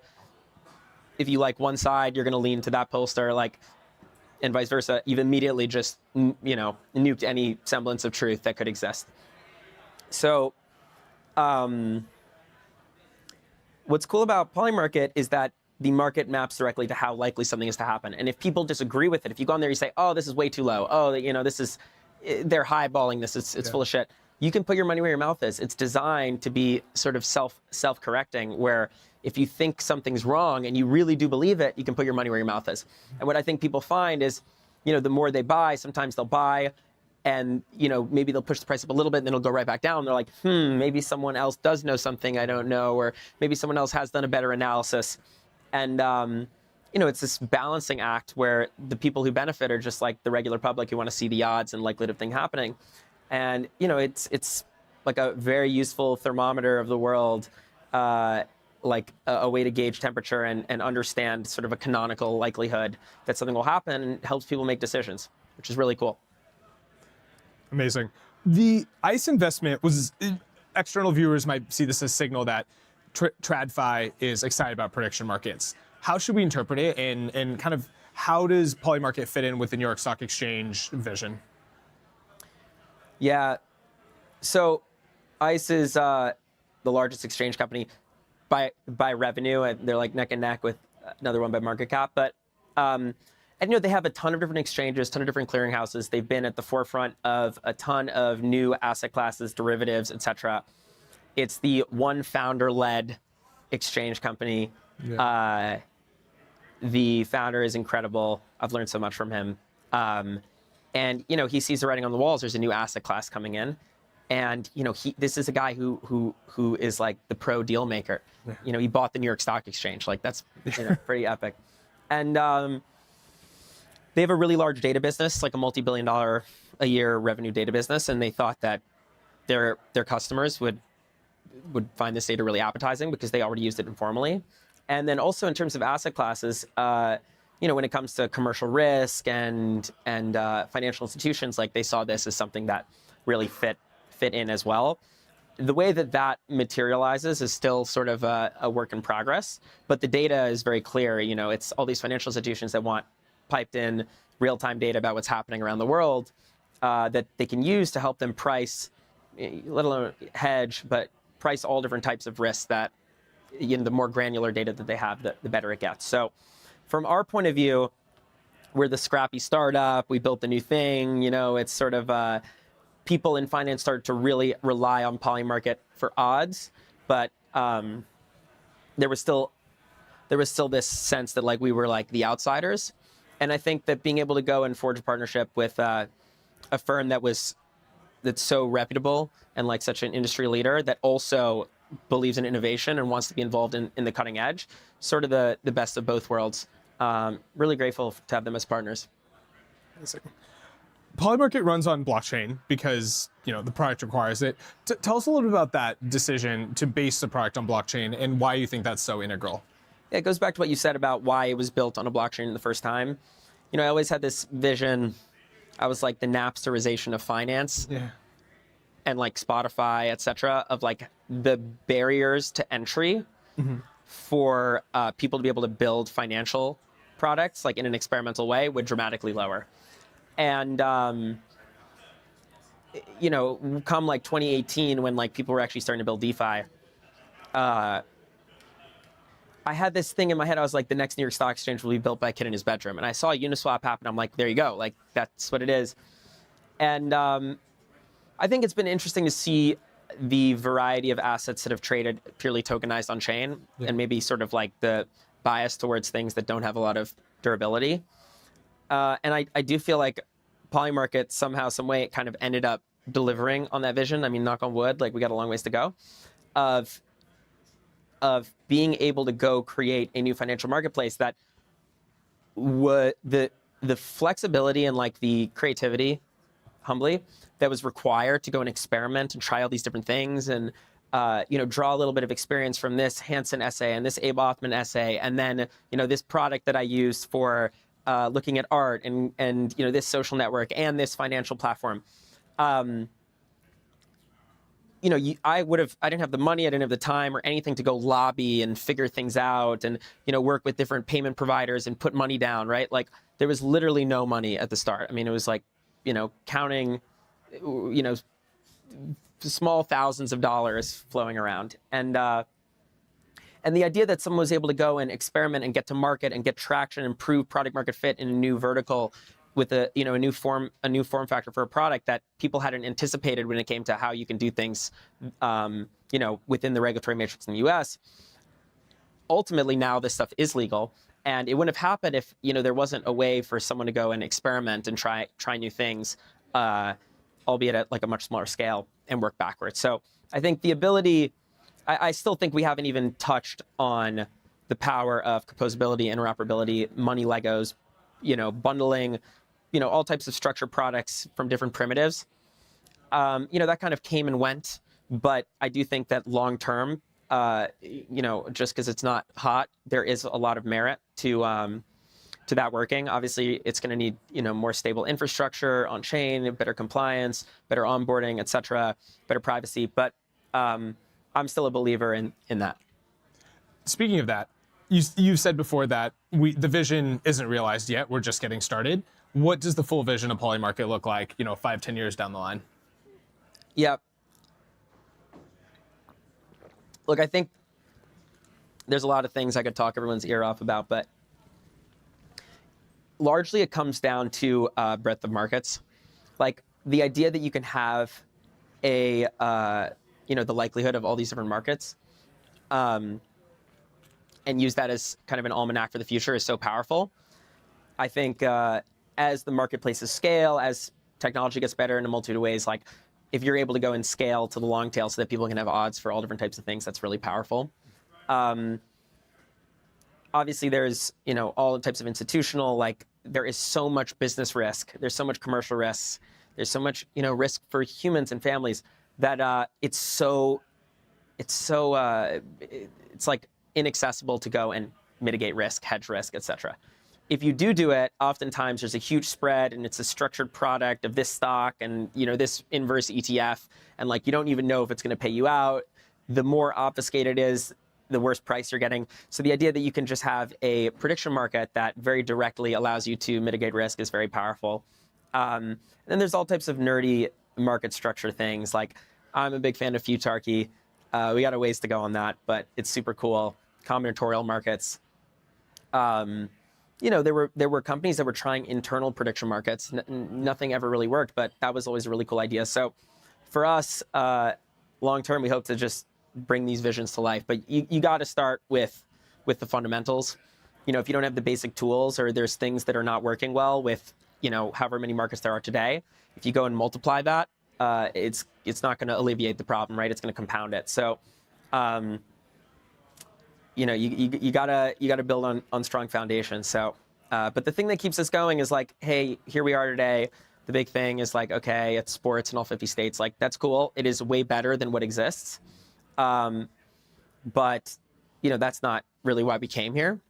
And alternatively, like the Bolivian election recently, it was the people there and the candidates and the guy who won. Like he posted something like Polymarket no fale. And I was, it was like it played an instrumental role because the people there didn't know who was winning. They didn't know, they weren't able to interpret it in real time. The guy himself didn't know he was winning. And if it weren't for Polymarket. So that was really cool to just see that. And that's the type of thing that makes me giddy. Incredible. What do you've been in the space for a long time. What do you think that nobody is paying enough attention to that they should be? Yeah, I mean, I generally think that, look, at the end of the day, in crypto, there's this very perverse incentive, which is that you can get rich and get liquidity without having product market fit, and without having built something valuable by doing a token. That sort of game theory applied to startups, it's fun in the sense that people make money, but it just breeds virtue signaling and like acting like you've got a buzz when you don't actually, and not focusing on building the best product. I think that you need to resist that urge as much as possible to just like take the easy way out, because it's not how you're going to build something special and something that can be a meaningful business over time. And like I just said, I think that these different financial primitives, there's a lot of merit to that as an idea. The form factor it takes in product, the more generic you go, oftentimes the less heat you're going to have. I mean, the less traction you're going to have, because it's kind of undifferentiated. But look, maybe I'm biased. I think Polymarket is the coolest thing going on in the space. I met some folks here who are building on top of it. Showed me their products, very cool. And yeah, there's a ton of different verticals and a ton of different use cases when a platform like Polymarket exists, with regards to mitigating risk, with regards to people are trying to build things with leverage, baskets, informational products built on top of Polymarket, all these things. If anyone's doing that and it's cool, just DM me about it or something. And yeah, I think that there's plenty of opportunity for people to build products and get product market fit on top of Polymarket. Incredible. Shane, tell us a story that maybe you haven't shared before from the early days, something that, so people can get a sense of what your life is like. Like, tell us something that was really challenging that other people might have seemed impossible, that you just like persevered and either it worked out or it didn't work out, but like what you took away from that. Look, so we get the mind of what the founder experience is really like. I think, look, like I want to go the distance. I want to build something really great. I think we have a long ways to go. We're falling short in a lot of ways, but some of the most difficult things you could say are going better than expected. Yeah. Right? Like product market fit, brand, distribution. Yeah. But all those can be better as well. But there's other things that I think we're still lacking on. One thing I'd say that has been difficult is, you start the company, solo founder, you have a few people, then you get, bigger and whatnot. And like the real magic is to get leverage. The real magic is to be able to delegate, convey to people, what the goals are and what you're trying to get done, and have them internalize it so that they can go and choreograph it and get it done on their own and report back to you. And that's obviously very difficult. And one thing, I kind of always was like, yeah, that doesn't actually work. But there are people out there where it actually works, where you can delegate and they get things done, and they do it better than you do. And I think there's been a few times over the course of the business where the way the company ran was suboptimal, and I recognize that. And there's a lot of inertia against change. in terms of an operating system for a company and how an org runs, the people who are leading different teams. And it's been very difficult. Like you can go and look at that when it seems like people aren't getting things done and things aren't getting done as quickly as they need to and people are working on the wrong things and be like, I'm fucked. Like this is just not going to work. Like, be like, I'm going to rage quit. Not something I considered, but like I can see how that would be really easy. And sometimes you just got to go and do the hard thing and just bit by bit chew the glass and go and say, hey, well, what's the first priority? The thing I need to take care of. Let me get going on that. What's the second priority? Who can help me with this? How do I get them in as soon as possible? Sometimes to save time, I've bought a company, done that a lot, and maybe that's silly, but also on the other hand, maybe it's worth it if those people can help you and those people can help reset a culture, improve how a company operates. And I think that like there's this maybe consistent dissatisfaction or like, never resting on your laurels, never being complacent, which makes it so that you don't really have that many happy days where you're like, doing victory laps or smelling the flowers, but you're always working on your company, trying to make it better. I know I still have a long ways to go, but I'd say that, when you go and you talk to people who are building companies and they think maybe they think everything's going well, obviously someone can just say that and that's totally appropriate. But if they really think that, it's not the best sign, right? Like things can always be better. You can always improve. You can always grow faster. You can always,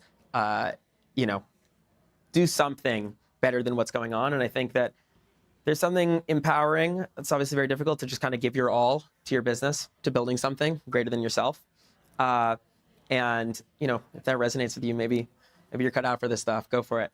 This is your omen. Love it. Okay, last question. Tell us about some of your favorite moments when you saw Polymarket out in the live or you heard a story. You just talked about the election, but what are some of the coolest moments you're like, holy shit, this is really cool? There's been a lot. I'm very hit us with a few. When like a week ago, JD Vance made a joke about Marco Rubio and Polymarket in the Oval Office. That was epic. It was witty. It was witty.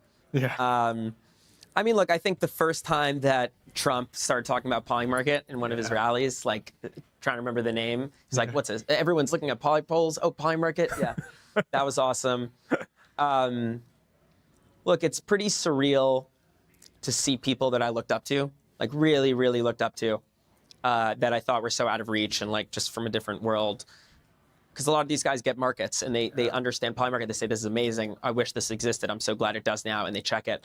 And like to know that people use it organically, they rely on it. They're philosophically, like ardent supporters. It means the world. It means the world. Different names, whatever. It kind of all blends in. But, it's kind of like this real, recognized real. I'm very grateful. When I think about what I'm building, I always like have a litmus test. It's like, if I go way into the future and I explain what I'm doing to someone, like, am I going to be embarrassed? I'm going to be like, oh yeah, there was a bubble at this time and I did a, art thing with Teletubbies and like, I made, this much money and then it petered out. Like, there's no pride in that. Yeah. So going forward in time and explaining it and then going backwards in time to some of the best entrepreneurs who are no longer here and explaining to them what I'm doing and having them be like, oh, okay, yeah, that makes sense. Oh, how does this work? Oh, okay, that's clever. Like, that as opposed to that's bullshit. Like So I like building things that last, that make sense, and it's cool to see it recognized. Incredible. Well, thank you for joining us, Shane. Thank you all for coming. Appreciate it. Thanks for having me. Thanks, man. Appreciate it. All right, we're gonna do a quick furniture change. We'll be back in 2 minutes. We have a bunch of exciting product announcements and we have a surprise, so you definitely want to stick around for it. All right, thanks.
Please join us in the theater. Our program will resume shortly.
Please join us in the theater. Our program will resume shortly.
Mainstream finance's adoption of blockchain technology. A rapid growth in prediction market. Walmart teaming up with OpenAI to allow users to make purchases directly on ChatGPT.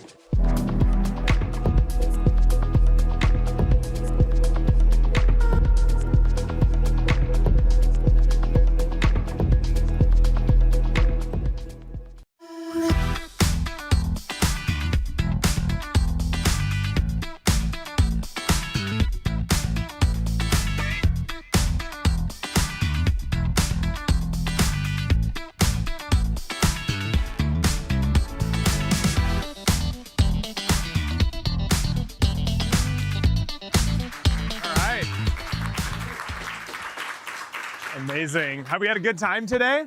Let's go. All right. So I'm really, really excited for this because what we're about to talk about is our view of how the agentic commerce world is going to evolve. From being the platform provider in the space, we see a lot of data that no one else in the world sees, and we're going to share a bit of that today. In addition, we're going to announce some products that we've been working on, both internally and externally to customers. So let's get started.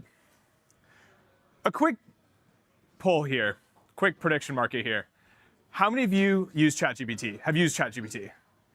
Basically every single person. How many of you have your own OpenClaw or some other agent running? Wow, a good chunk of the room, probably like 75% of the room. To most people in the world, the word agent means secret agent. For those of you here, we know there's a new future that's unfolding. And today, we're going to dive into that future. Agents for consumers and for businesses have seen a sharp explosion. This is the number of GitHub stars on OpenClaw, the most popular consumer agent, which is also used for businesses. It exploded in January. That's also a couple weeks after I built Dave the Minion, who's my life assistant, who is an OpenClaw, who basically runs my entire life, orders me Ubers, gets me DoorDash, buys flowers for my girlfriend, and then tweets about it, which he was not supposed to do, by the way. So this is the inflection point in a new wave of technology that is going to revolutionize everything about our lives. Agents, however, are not just for consumers. We've seen a massive uptick in business usage of agents. About 50% of enterprises already run some sort of AI agents in production, and that's only growing. We're also seeing enterprise apps have agents come embedded inside them. And that 40% number is rapidly increasing. Just 3 years ago, it was less than 1%. And now we expect to end this year about 40%, with 2028 looking about 75%. Even if these are just directional numbers, the curve is undeniable. Our view here is that within 2 years, everyone will have their own team of agents completely running their life. And that might sound crazy today, but if you look at the exponential this technology is on, it's the natural conclusion. But not only do we believe that this will be the case for individual humans, we believe that the same will happen for all businesses. And at Alchemy internally, this has already started. We've had 2 hackathons already this year. A hackathon, for those of you watching may not be familiar, is where you take a week off work and everyone builds whatever they want to. Turns out basically 100% of the projects were agentic, and they were incredible. There was a big shift between hackathons of last year and the year before to this year. This year, almost everyone's project was ready to deploy, fully functional, and changed our business internally in a pretty massive way. That is going to be the experience for all businesses. And obviously at Alchemy and in crypto and in AI companies, we're on the bleeding edge, but this is the trend that we see. So let's talk about how agents and crypto work together. One of our core beliefs that we've discovered in the last only couple months is that crypto might be made for AI even more than it was made for humans. And this is pretty crazy to say, but let's think about it for a second. Computers read in code. They think in code. Things like everything that is difficult about crypto for humans is easy for AI. It's actually easier than the traditional ways that humans think is easy. Let me give you an example. If you create a crypto wallet, you have to remember your seed phrase, that long string of words that no one remembers, and then they freak out when they lose their iPhone and you lost all your crypto. If you make a transaction, it gives you a bunch of hex codes and you have to look it up on a block explorer. If you want to get blockchain data, that's all done through code. That is the way that agents speak. User interfaces and GUIs are difficult for agents, but crypto natively is a programming environment, and that is how agents think and how agents reason. So if we want to think about how agents can use commerce, how they can pay for things, how they can buy things, there's really 2 big options. One of them is banks, and the other one is crypto. Let's think about the characteristics of those and see how they apply to the agent universe. So first, if you think about where agents, when agents work, agents don't take spring break, they don't take Christmas break, they work 24/7. Banks, 9 to 5, Monday to Friday. If you are in New York and it is Friday evening and you want to send $10,000 to France, the easiest way, think about it, this is actually true, the easiest way is you get a briefcase of cash and you jump on the plane at JFK and land in Charles de Gaulle, right? That is the simplest way and the cheapest and the most economical. Crypto, 24/7, anytime you want. Similarly, agents natively live online. The concept of location doesn't even register for an agent. Meanwhile, in your bank, if you go try to take out money in another country or pay someone in another country, it's like very, very, very difficult to do. As any of you have traveled have experienced. Crypto, inherently global, also no concept of location, which is this universal layer. No matter where you live, you can access it. What we also just talked about, agents think in code. User interfaces are difficult for them, but code is their native language. And finally, banks require you to be a human. You have to have an identification, you have to have a social security number. Agents don't have any of that. So crypto is their natural solution, which is open to anyone, regardless of your race, your ethnicity, what country you live in, how old you are. So the big debate that has happened in crypto for the last 10 plus years is, are we building a new financial system, or are we rebuilding the existing financial system, the banking infrastructure? And if you look at the history of how crypto has evolved, in 2017, the vision with Ethereum, these programmable blockchains evolving, was we are building a new financial ecosystem. That system will be built from the ground up, and it will be a parallel financial system that the world will switch over to once everyone realizes how difficult banks are and how limiting they are.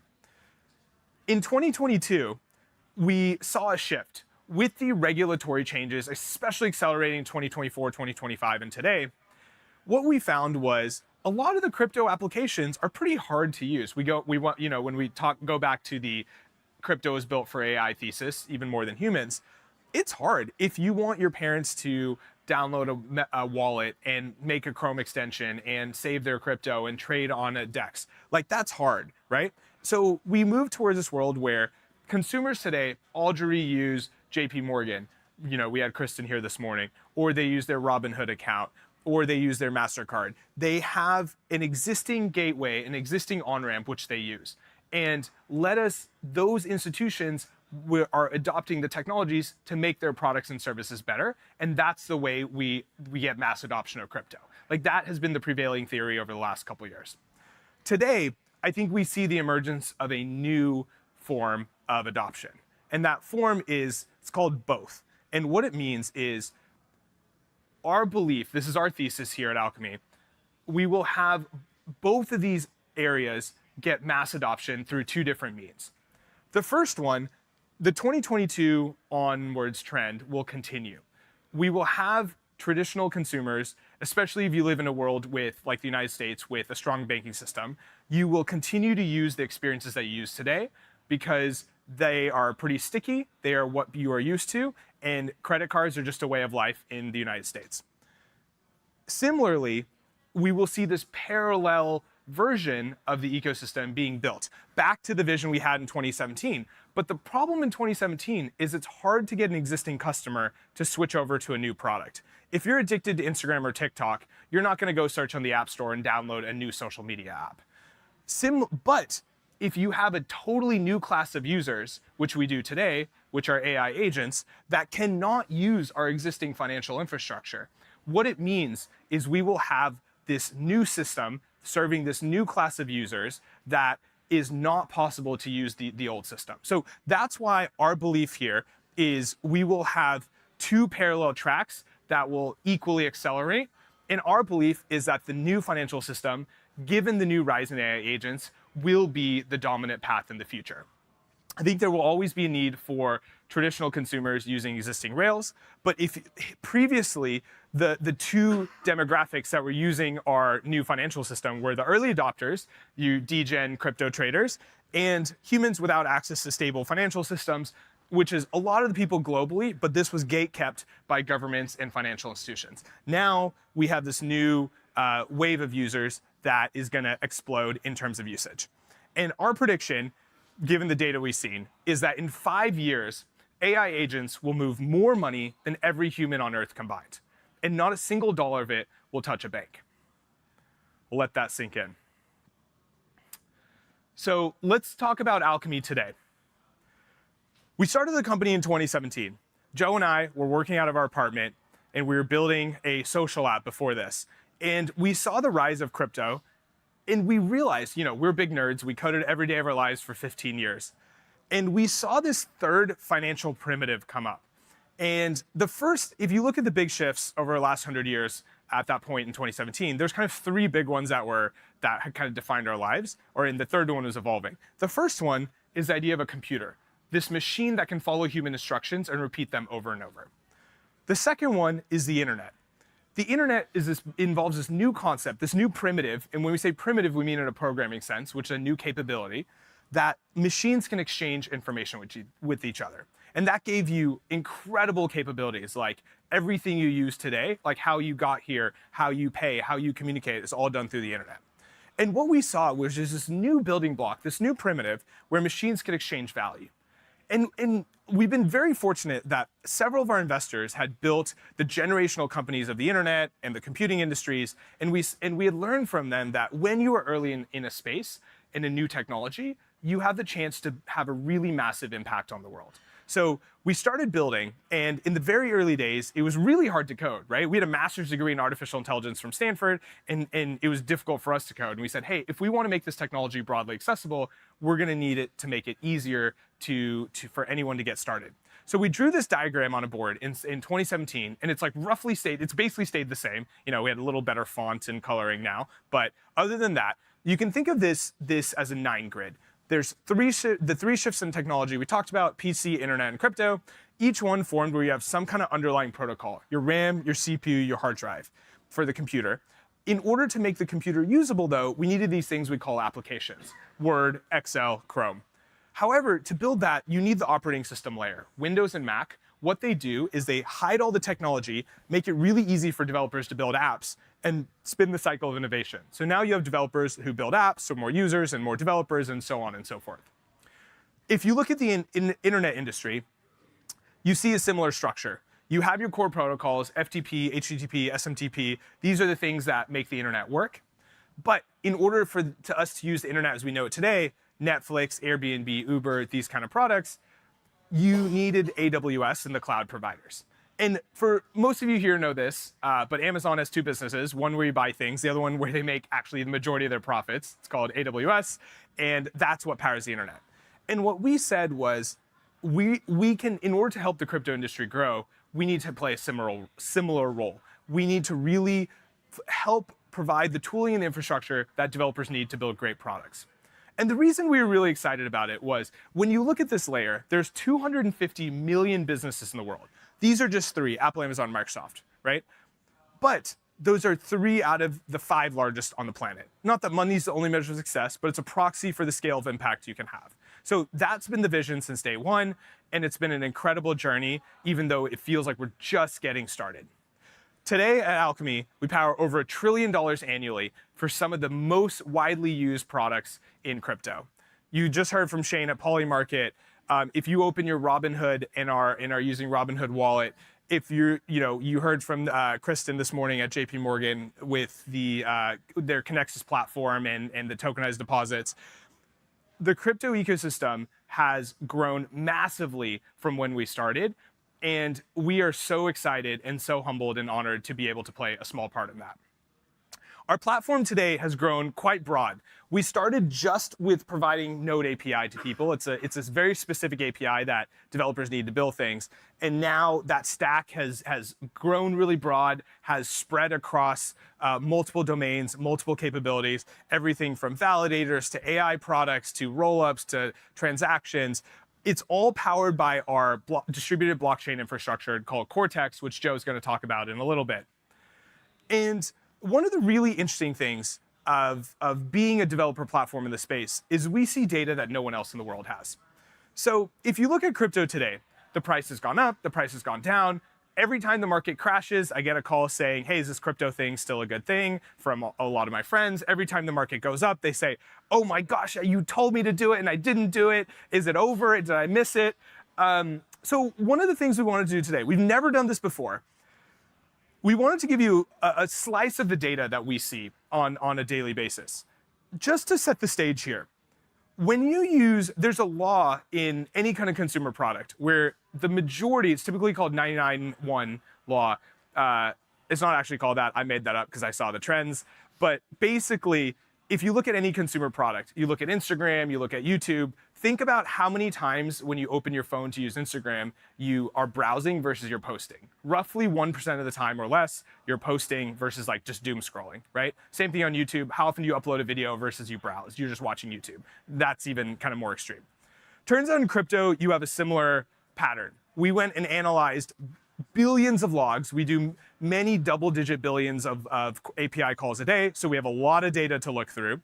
And what we found was that 0.2% of blockchain activity is transactions, and 99.8% is people browsing, using blockchain apps. So every time you open Polymarket to browse versus make a trade, and the important distinction here is when we talk about blockchain being public, the 0.2% of transactions is public. The 99.8% is not public, it's private. And we're the only ones in the world that see that. So wanted to give you a sense of what that looks like. So the question we always get is there dips? Is there spikes? Like, are people building? How many of you, raise of hand, how many of you think we are higher than this, in terms of usage, we are higher than our 2021 peak? How many, raise your hands? Okay, almost no one. How many of you think we are lower than the 2021 peak? Raise your hands. Okay, so this is what the data actually looks like. This is the number of API calls by people building on our platform. In 2021, this is where we are.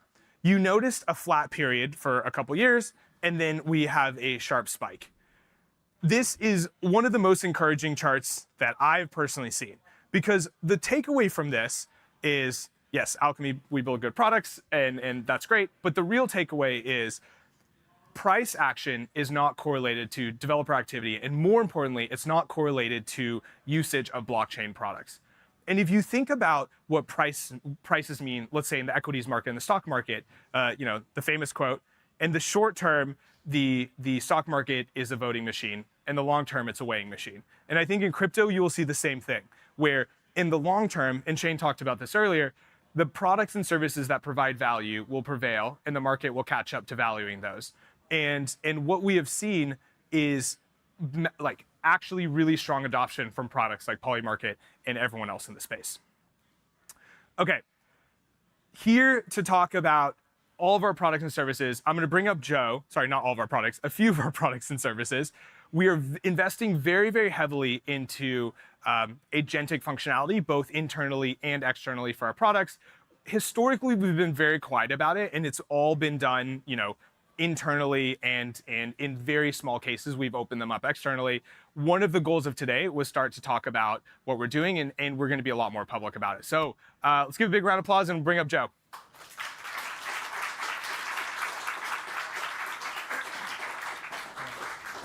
Thanks, Nikhil.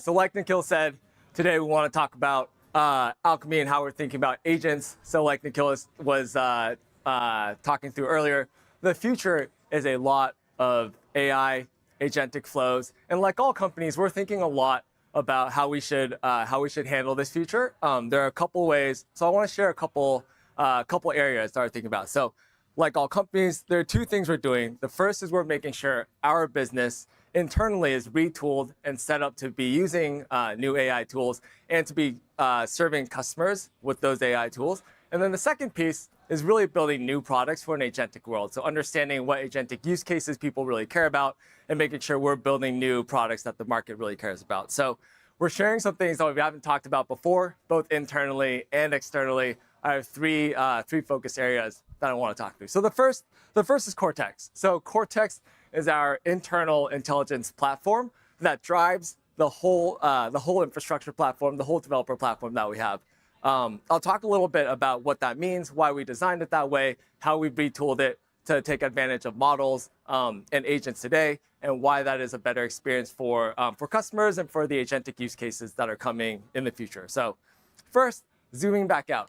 When you think about internet protocols and how technologies evolve, in the very beginning, you have very simple technologies, right? So very simple protocols like HTTP. But as we all know, you get more powerful abstractions and platforms that develop on top of those new technologies, like Amazon Web Services, and that ends up revolutionizing what people can do with these technologies. So it enables new types of innovation, new types of experiences, and almost everything we know about the internet today is built on top of platforms like AWS, like cloud providers, all those abstractions that these platforms provide. Blockchain is very much the same way. So we started with very, very basic, very core low-level primitives, like JSON RPC. But in 2025, we took a lot of learnings we had over the past 8 years, 7 years at that time, 8 years now, and we launched Cortex. So Cortex is the intelligent engine that sits behind our platform. It's rebuilt from the ground up on top of the primitives that we have today to provide new types of experiences and to enable really two things: to enable scaling for new use cases and to enable agentic use cases, which we expect to be a lot different. And we'll talk about what that means. But first, at a high level, Cortex does a few things. So it's ultra reliable. It's up virtually 100% of the time, because when you're moving money, you can't afford to be down for even a second. So that's something that we spent a lot of time doing. It's harder than it sounds, but when you get it, it's awesome. So we spent a lot of time working on that. We also focused on a few different areas. We retooled the entire platform to be extremely fast, because when agents are transacting and agents want to talk to the blockchain, milliseconds matter. So no matter where you are in the world, we've designed this fully globally distributed platform to make sure it's 80% faster than anything out there and basically there whenever you need it. The other thing that we've done is when we think about agentic use cases, we expect volumes to really climb. So developers, when we think about the developer community today, it's a certain number of people and that grows at a certain rate. But when you think about agents, there's no cap on how much agents can use the blockchain, how quickly agents can build new types of experiences and new types of companies. And so we expect that volume to explode, which, like Nikhil showed in the graph before, is really what we're seeing. But in that world, we can't expect costs to explode as well. So again, part of the retooling of the entire platform is we've optimized our costs a lot, and we've passed that on to all our developers and all our customers to make sure we're optimized for efficiency, and that no matter what use cases come out, as they're coming out, people are being able to be effective and efficient with their spend. And then lastly, we've looked a lot at the actual abstractions that agents really need. So in designing the platform, it wasn't just about the use cases that we saw existing in the market, but also thinking through all the agentic use cases that were coming and making sure we designed the platform in a very modular way to be able to support the abstractions that we need that agents would use. We designed the platform to also evolve very quickly, because again, when you've got a developer platform that human developers are using, there's a pace of innovation that you kind of expect. Like, there's a certain number of new things that are coming out. And so at first we designed that platform to kind of evolve at that pace. But now with agents, as you guys all know, the world is moving super fast. Like, platforms are changing every day. Even the last 6 months, we've seen like 2 or 3 different evolutions of models. Everything has changed since like even Q4 of last year. And so we've designed our platform to also evolve at the same pace. And what that means is we use a lot of AI internally in each of the modules, in each of kind of like the modular components of our platform, to make sure that we can really benefit from the advances in intelligence that all these models are supporting. So there are a couple of different things, a couple of different axes that we think about this on. The first is customization. For a lot of different use cases, you need a lot of different types of customization. So whether it's your own blockchain or your own rollup, or whether it's specific types of infrastructure and dedicated clusters, we designed our platform to support all that at the same pace that the industry is evolving at. And then we also designed a lot of components to move as fast as the industry is beginning to move when it comes to like new blockchains and new use cases. So things like smart indexing, which enables our platform to basically like look at the traffic that's coming in and then intelligently design new technologies and new indexing to be able to serve those types of traffic more quickly and more effectively. And it does it all on its own. That's one of the things that we did. We have smart routing, which is basically looking again at where traffic is coming from throughout the world. And as that changes, making sure that that's always going to the right place and that we're intelligently routing it for the best possible experience and the lowest cost. We also have seen the world, again, start to move even faster. So we see new blockchains coming out. We see new platforms coming out. And our system is designed to do smart upgrades. And what that means is it can actually, like, on its own, look at all the different updates that different blockchains are making, look at new blockchains that are coming out, and automatically update itself to support those kinds of blockchains. And so what that means is like the speed of innovation in the industry is really like tied and correlated to the speed of agent innovation now, not human innovation. And we've designed our systems internally to really match that pace of innovation. It took a lot of time. We invested a lot into it, but we launched it last year. And it's been really great to see. This also isn't something that is just like an experiment. This is what underpins our entire platform today. So today we power, like Nikhil said, a bunch of industry leaders at scale, including some of the folks that we've had on panels today. You can see on the graph, that's when we launched Cortex. And we expect this to basically scale with industry as it continues to scale. So we've seen a massive amount of growth, and we put a lot of work into making sure our technology really matches that growth. Next, I want to talk about a couple exciting announcements we have on the institutional finance side. So we talked a lot about institutional finance today. I want to bring it back to how we think about the world. So at Alchemy, we work with institutional finance in a couple different ways. 3 parts of the stack. The first one is really accessing your assets. So what are the data APIs? What are the specific types of APIs that you need to be able to read and write from the blockchain, to be able to understand the types of assets that you have on the blockchain? There's a lot of complexity there, and we spent a lot of time building out the right suite of tools for that. Next is growing those assets. So once you have those assets, you want to grow those assets. So we have an institutional staking platform. We work with a lot of partners like Andreessen Horowitz to basically manage their staking, their on-chain validators, things like that. And that is the core piece of the thing that we're seeing, core piece of the platform that we're seeing institutions really care about. And the last is what I'm going to focus on today, which is money movement APIs. So we talked a lot about money movement today. We talked about why that's important. And we at Alchemy are super focused on making APIs are the best way to move money on chain. So we talked a lot, like Nikhil said, we don't want to get on a briefcase, on a plane with a briefcase and try and move money across the world. Like the best way to move money on chain is really with crypto and crypto infrastructure today. So as we designed our APIs, they're reliable at scale. That was something that was really important for us to continue to uphold. And in talking to customers, we also realized that a huge part of what institutions really need is they need simplicity. Crypto is complex, but money movement needs to be simple. And so what we've done is we've abstracted a lot of that complexity away, including not having to hold crypto on your books so that the engineering team is happy, the compliance team is happy, and there's no friction when it comes to moving money around the world. So that is all live today. And of course, we want to make sure that the platform is really built for agents. So this means like automatic spend limits, fully customizable things like allow lists, and then of course, programmable guardrails that are on-chain and secure. To that end, I want to talk a little bit about an announcement that we're making today. So Alchemy is partnering with Privy, a Stripe company, to provide the full end-to-end stack for transaction management.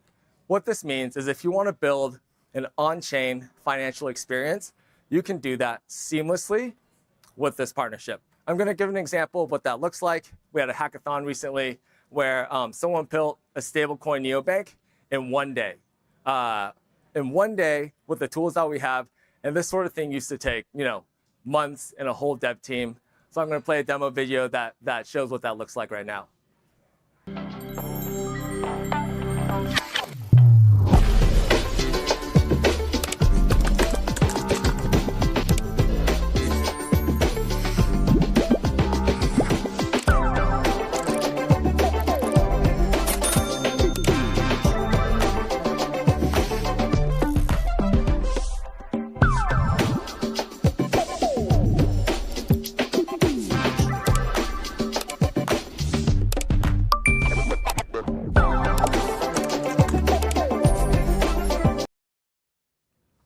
I didn't know that I could send money to my mom for herself to buy herself something for Mother's Day, but maybe that's something I'll keep in mind for this year. But that is an example of what you can build with the tools that you have today. So you don't have to mess with like sending raw transaction yourself, things like signing. Instead, you get the same types of APIs that you get everywhere else, and you're able to build new types of experiences. So whether it's a bank, whether it's a consumer finance experience, whatever it is now way easier to build this than it has ever been before. So let your imagination run wild there. The last thing I want to talk through is agentic commerce. So we have a couple of really exciting announcements here. Like Nikhil was mentioning, agents are the future. Agents will be moving more money than people in the next 5 years. And a big part of what we're thinking about is like, how do agents interact with businesses, and how do we enable them to interact with businesses just like humans can do today? And it's not easy. There are a lot of problems on the agent side. Agents don't have a bank. They can't walk into a bank. They can't buy anything. And that really restricts how they can interact with the world. And on the other side, businesses can't really serve agents today. They're used to serving people. You have to sign up with an email. You have to make a password. Maybe you have to do a two-factor auth. Maybe you have Okta. Maybe you have this endless list of things that you have to do. But they can't serve agents today. And so to get to the future that we really care about, we're solving both sides. So we're announcing two things that we're doing. One is on the agent side, we're announcing Agent Card. And then on the other side, we have Agent Pay for businesses. So I'll talk about each of these. Agent Card is, you probably guessed, it's the card for your agent. It's a card that allows your agent to interact with the world and to really pay for things. Why is this important? When you think about your card and giving it to your agent, you have one card, right? There's no limit, well, other than the limit that you have, but there's no limit that you can put on an agent if you give it to it. And then there are no approvals and there's no privacy. So if you give your agent your card, I actually tried to do that. It basically doesn't end up well. But with Agent Card, you have unlimited cards. So no matter as you're building out your one agent, I saw a lot of you guys have open clause and things like that. And as we move to orchestrating multiple agents, you're going to want multiple cards. But with those cards, you need a spend limit. You need things like approvals. And then you obviously want full privacy. So Agent Card is built from the ground up to handle that. And the reason how we think about the card versus crypto is we want agents to be able to interact with the world today. And for it to do that, it has to use the technologies that the world uses today. And that is a credit card. So that's where Agent Card starts. But it's very clear that over time, we'll touch on this in a little bit later, but over time, there will be new types of rails that agents will use to interact with businesses, and we'll support those as well. So what does Agent Card actually look like? We'll see it in action. We have a pretty cool example up here. Hey, babe, what's up? Don't freak out. I'm flying in Saturday to surprise you. Wait, what? You can't just do that to me on a Thursday? Okay, I've got this. Love you. Bye. Plan me a perfect date for Saturday. Dave's flying in. Oh, you're good. Oh, and rent me a dress for Saturday and send a car for Dave at JFK. Okay, fine.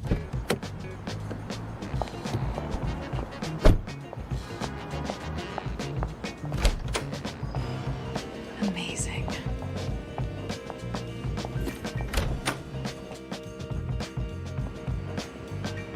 Hey, for you. Dave, these are perfect. Yeah. They're really perfect. Yeah, all right. That car you sent was clutch, by the way.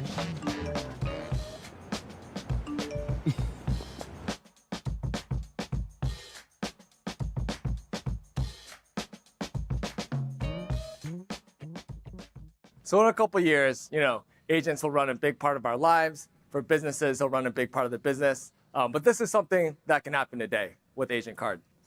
We also want to announce that we partner with Agent Mail and Agent Phone, both very well-named companies like our own, to provide the full stack of functionality, the full identity stack that an agent really needs. So you've got the card, which lets agents interact with the world today and pay for things with your card or with its own card. They've got the wallet, which allows agents to transact on-chain using a substrate that is built, to almost like solve all the problems for agents. You've also got the phone through Agent Phone, so that they have access to numbers and they can verify their identity. And then, of course, you have email, which is important for signing up and receiving communication. So I'm very excited to partner with these companies to provide the full identity stack.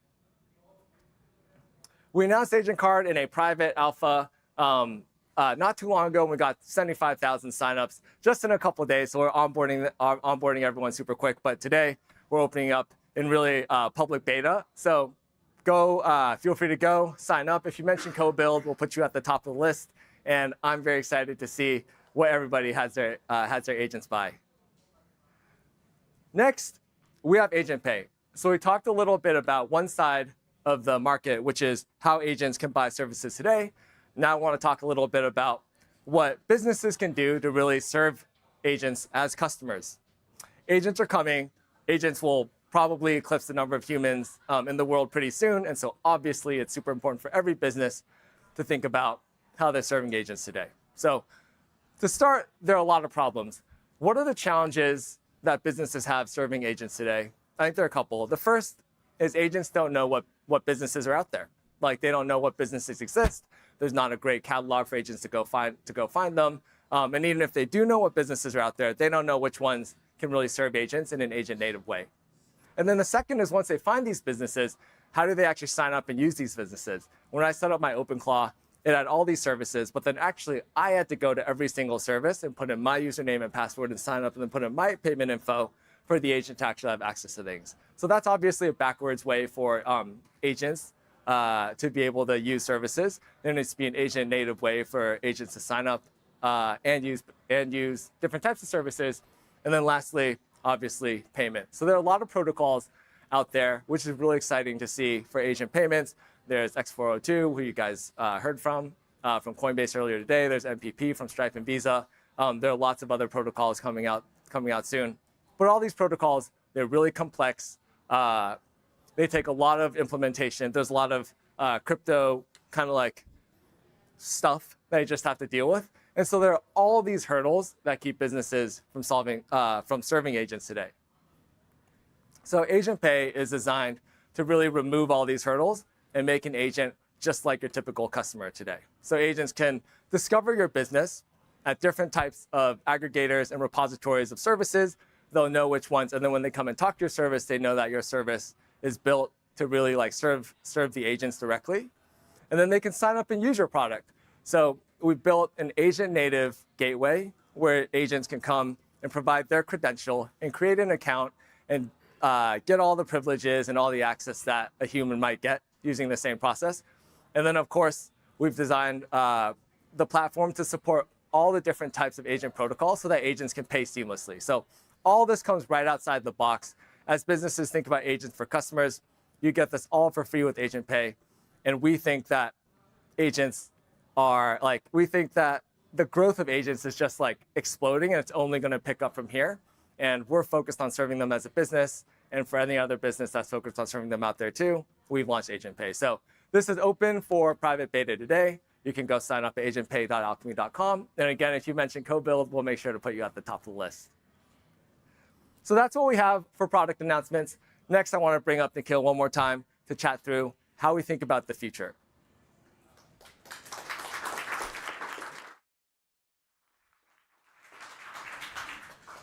All right, so we heard about Agent Card and Agent Pay, and earlier we made this bold statement that in 5 years, agents will do more commerce than humans combined, and it won't be on banks, it'll be on crypto. So let's talk about how that actually evolves. Here's how we see the crypto agentic commerce evolving. So let's talk about how money works today. There's me, I have a bank account, and I have a credit card. I'm trying to buy some Chipotle, whether it's in person or online, and I am able to swipe my card or enter my card details online. It goes through a bank, and it goes to the business's bank account. Pretty standard. This is how our world operates. Now, let's bring in my agent, Dave. That's actually him. That's a picture of him. And today, before Agent Card, my only option is, like Joe said, I give him full access to my bank account and full access to my credit card. And we actually figured this out because I'd done about 20 OpenClaw installs for my friends, and my mom and my sister were like, we want to use it, but we feel weird giving it our credit card to spend whatever it wants. So the first product we built, Agent Card, is a privacy and security layer on top of a credit card. The reason we started with this is because in order to influence user behavior and provide them with a better solution, you have to go along the pathways which they currently use, and that's credit cards. Because the businesses today, most businesses don't accept crypto. So we needed to bridge that gap. So Agent Card, like Joe said, gives you privacy, gives you allowances. So you can say things like, Dave, you can only order $100 at Chipotle a week, or you are allowed to spend $1,000 in Amazon a month for me, but on DoorDash, you only have $25 a day, or whatever it is. Gives you that granularity, and you can do things like per transaction, you can get an alert on your phone and decline or approve it. So that's the first step. The second step is rolling out Agent Pay, which is what Joe talked about earlier. And what that does is it gives businesses the ability to accept agentic payments and accept them in crypto. So now you actually remove that dependency on the bank account, because when we add a wallet to your agent card, now the agent card can work directly with Agent Pay and bridge that payment over crypto. The next step is we give businesses a wallet with Agent Pay. And what that does is now that parallel path that we talked about in the beginning is complete. A user can still buy Chipotle, a human can still buy Chipotle with their credit card, and it'll go through the traditional finance rails. But we have built this alternative path that is gradually phased in from our typical behavior today. So it's not this big jump. You don't have to go do all these crazy things. It's just gradually we're phasing you into a crypto native world. And now with this, the experience totally changes, especially if you're global. It's basically free to pay. Today, you don't know this, but merchants pay about 3% on credit card fees. So if you go internationally, a lot of times they don't even accept credit cards because the fee is a big deal. The fees international can be significantly higher. You also get 24/7 payments, and you don't get the currency conversion free, and you get instant settlement. So it's a much better experience overall for both the business and the consumer. All right, we have a little surprise. So we talked in the video about the agent buying Broadway tickets. So if you look under your chair, a few of you guys will have Broadway tickets purchased by an agent. So check it out and hold your hand up if you got one. And if you didn't get one, it might be in the chair next to you. Do we tape them? Oh, we got one in the front row? All right. Who else? Can I see? All right, people are looking at the chairs around them, getting in a fight. All right, one more right here. There should be a couple more. You can figure it out. You can figure it out after the talk, but there should be at least one more. So enjoy. I think it's Lion King, Wicked, and a couple other ones. So enjoy. Round of applause for the winners. All right. Pays to sit in front. Good job. All right. So let's talk about the future to wrap up. This, to us, is an inevitability. We firmly believe that this agentic future is coming whether or not the world is ready for it. However, the thing to remember is that we are so early. This is a graph of AI usage based on humanity. Each dot is about 3.2 million people. The gray dots are people who've never used AI. The free chatbot users all the green dots. And the blue dots are people who pay $20 a month, and the pink dot is a power user. Only about 16% of the entire world has interacted with AI today. That is a crazy stat. Obviously, it's going to change very quickly, but what this tells you is that there's an incredible opportunity. The world has not yet changed. It's in the beginning stages of changing. It's moving very fast. But if you are a builder in the space, this is your opportunity to have a big impact. Similarly, if you look at AI, crypto is actually an infant compared to AI.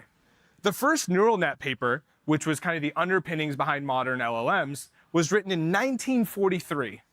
That was even before they had computers. That was crazy, right? The Bitcoin white paper, end of 2008.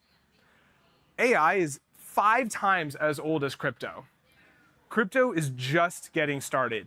Again, this is the opportunity. The opportunity is that us sitting here, and hopefully we get to play a small role in supporting that, you guys get to build the future.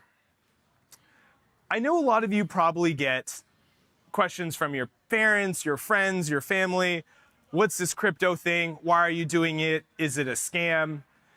I just wanted to show you, I keep this article on my desktop. For those of you who don't know, this thing is called a newspaper. It's when you take a tree and you cut it and you put some ink on it. And this is how people used to read stuff, okay? So how many of you, the title says, the internet may be just a passing fad as millions give up on it. How many of you think this was in the 70s? Raise your hand.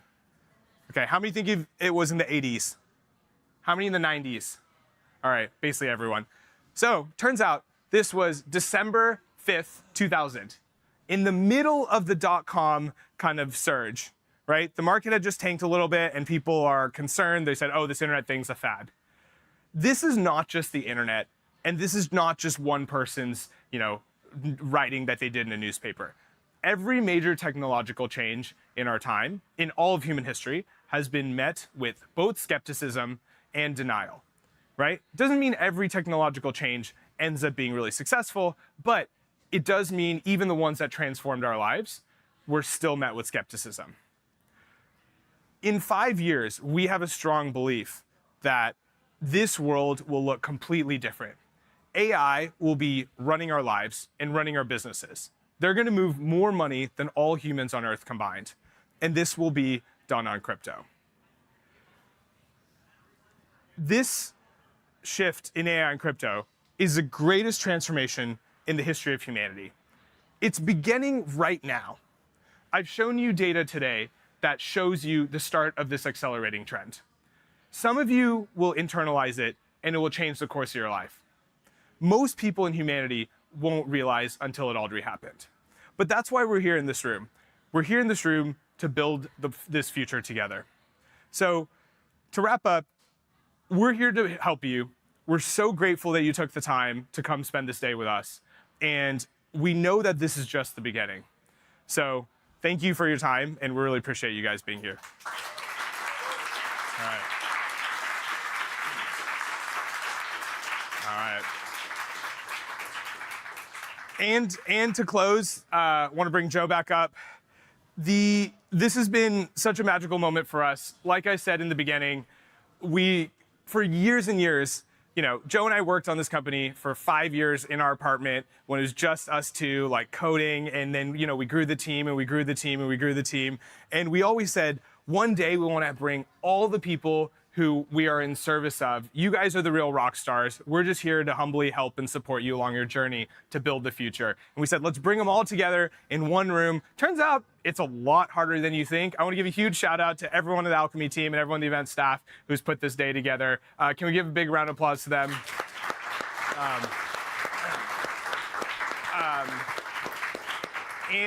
And also just want to give another shout out to all the speakers. It was just like absolutely incredible quality and caliber of humans that we got in this room. They were very generous with their time. These people are typically booked out months or like even a year in advance sometimes. So we're very, very grateful to them. So give one more big round of applause to the speakers. And then the last thing I'm going to say, and I'll hand it off to Joe, is just like, thank all of you. We are so grateful from the bottom of our heart.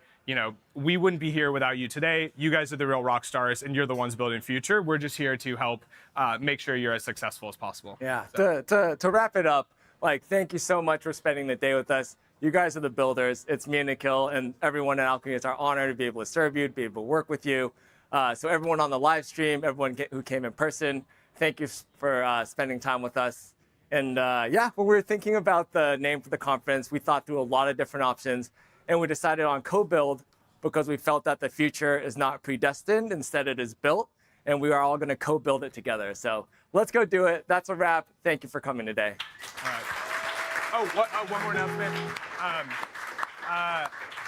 We have drinks, cocktail hour, so enjoy, hang out. If you want introductions to anyone, come find us, and we're happy to help. But now's the fun part. Let's go. Awesome. Thank you. Thanks.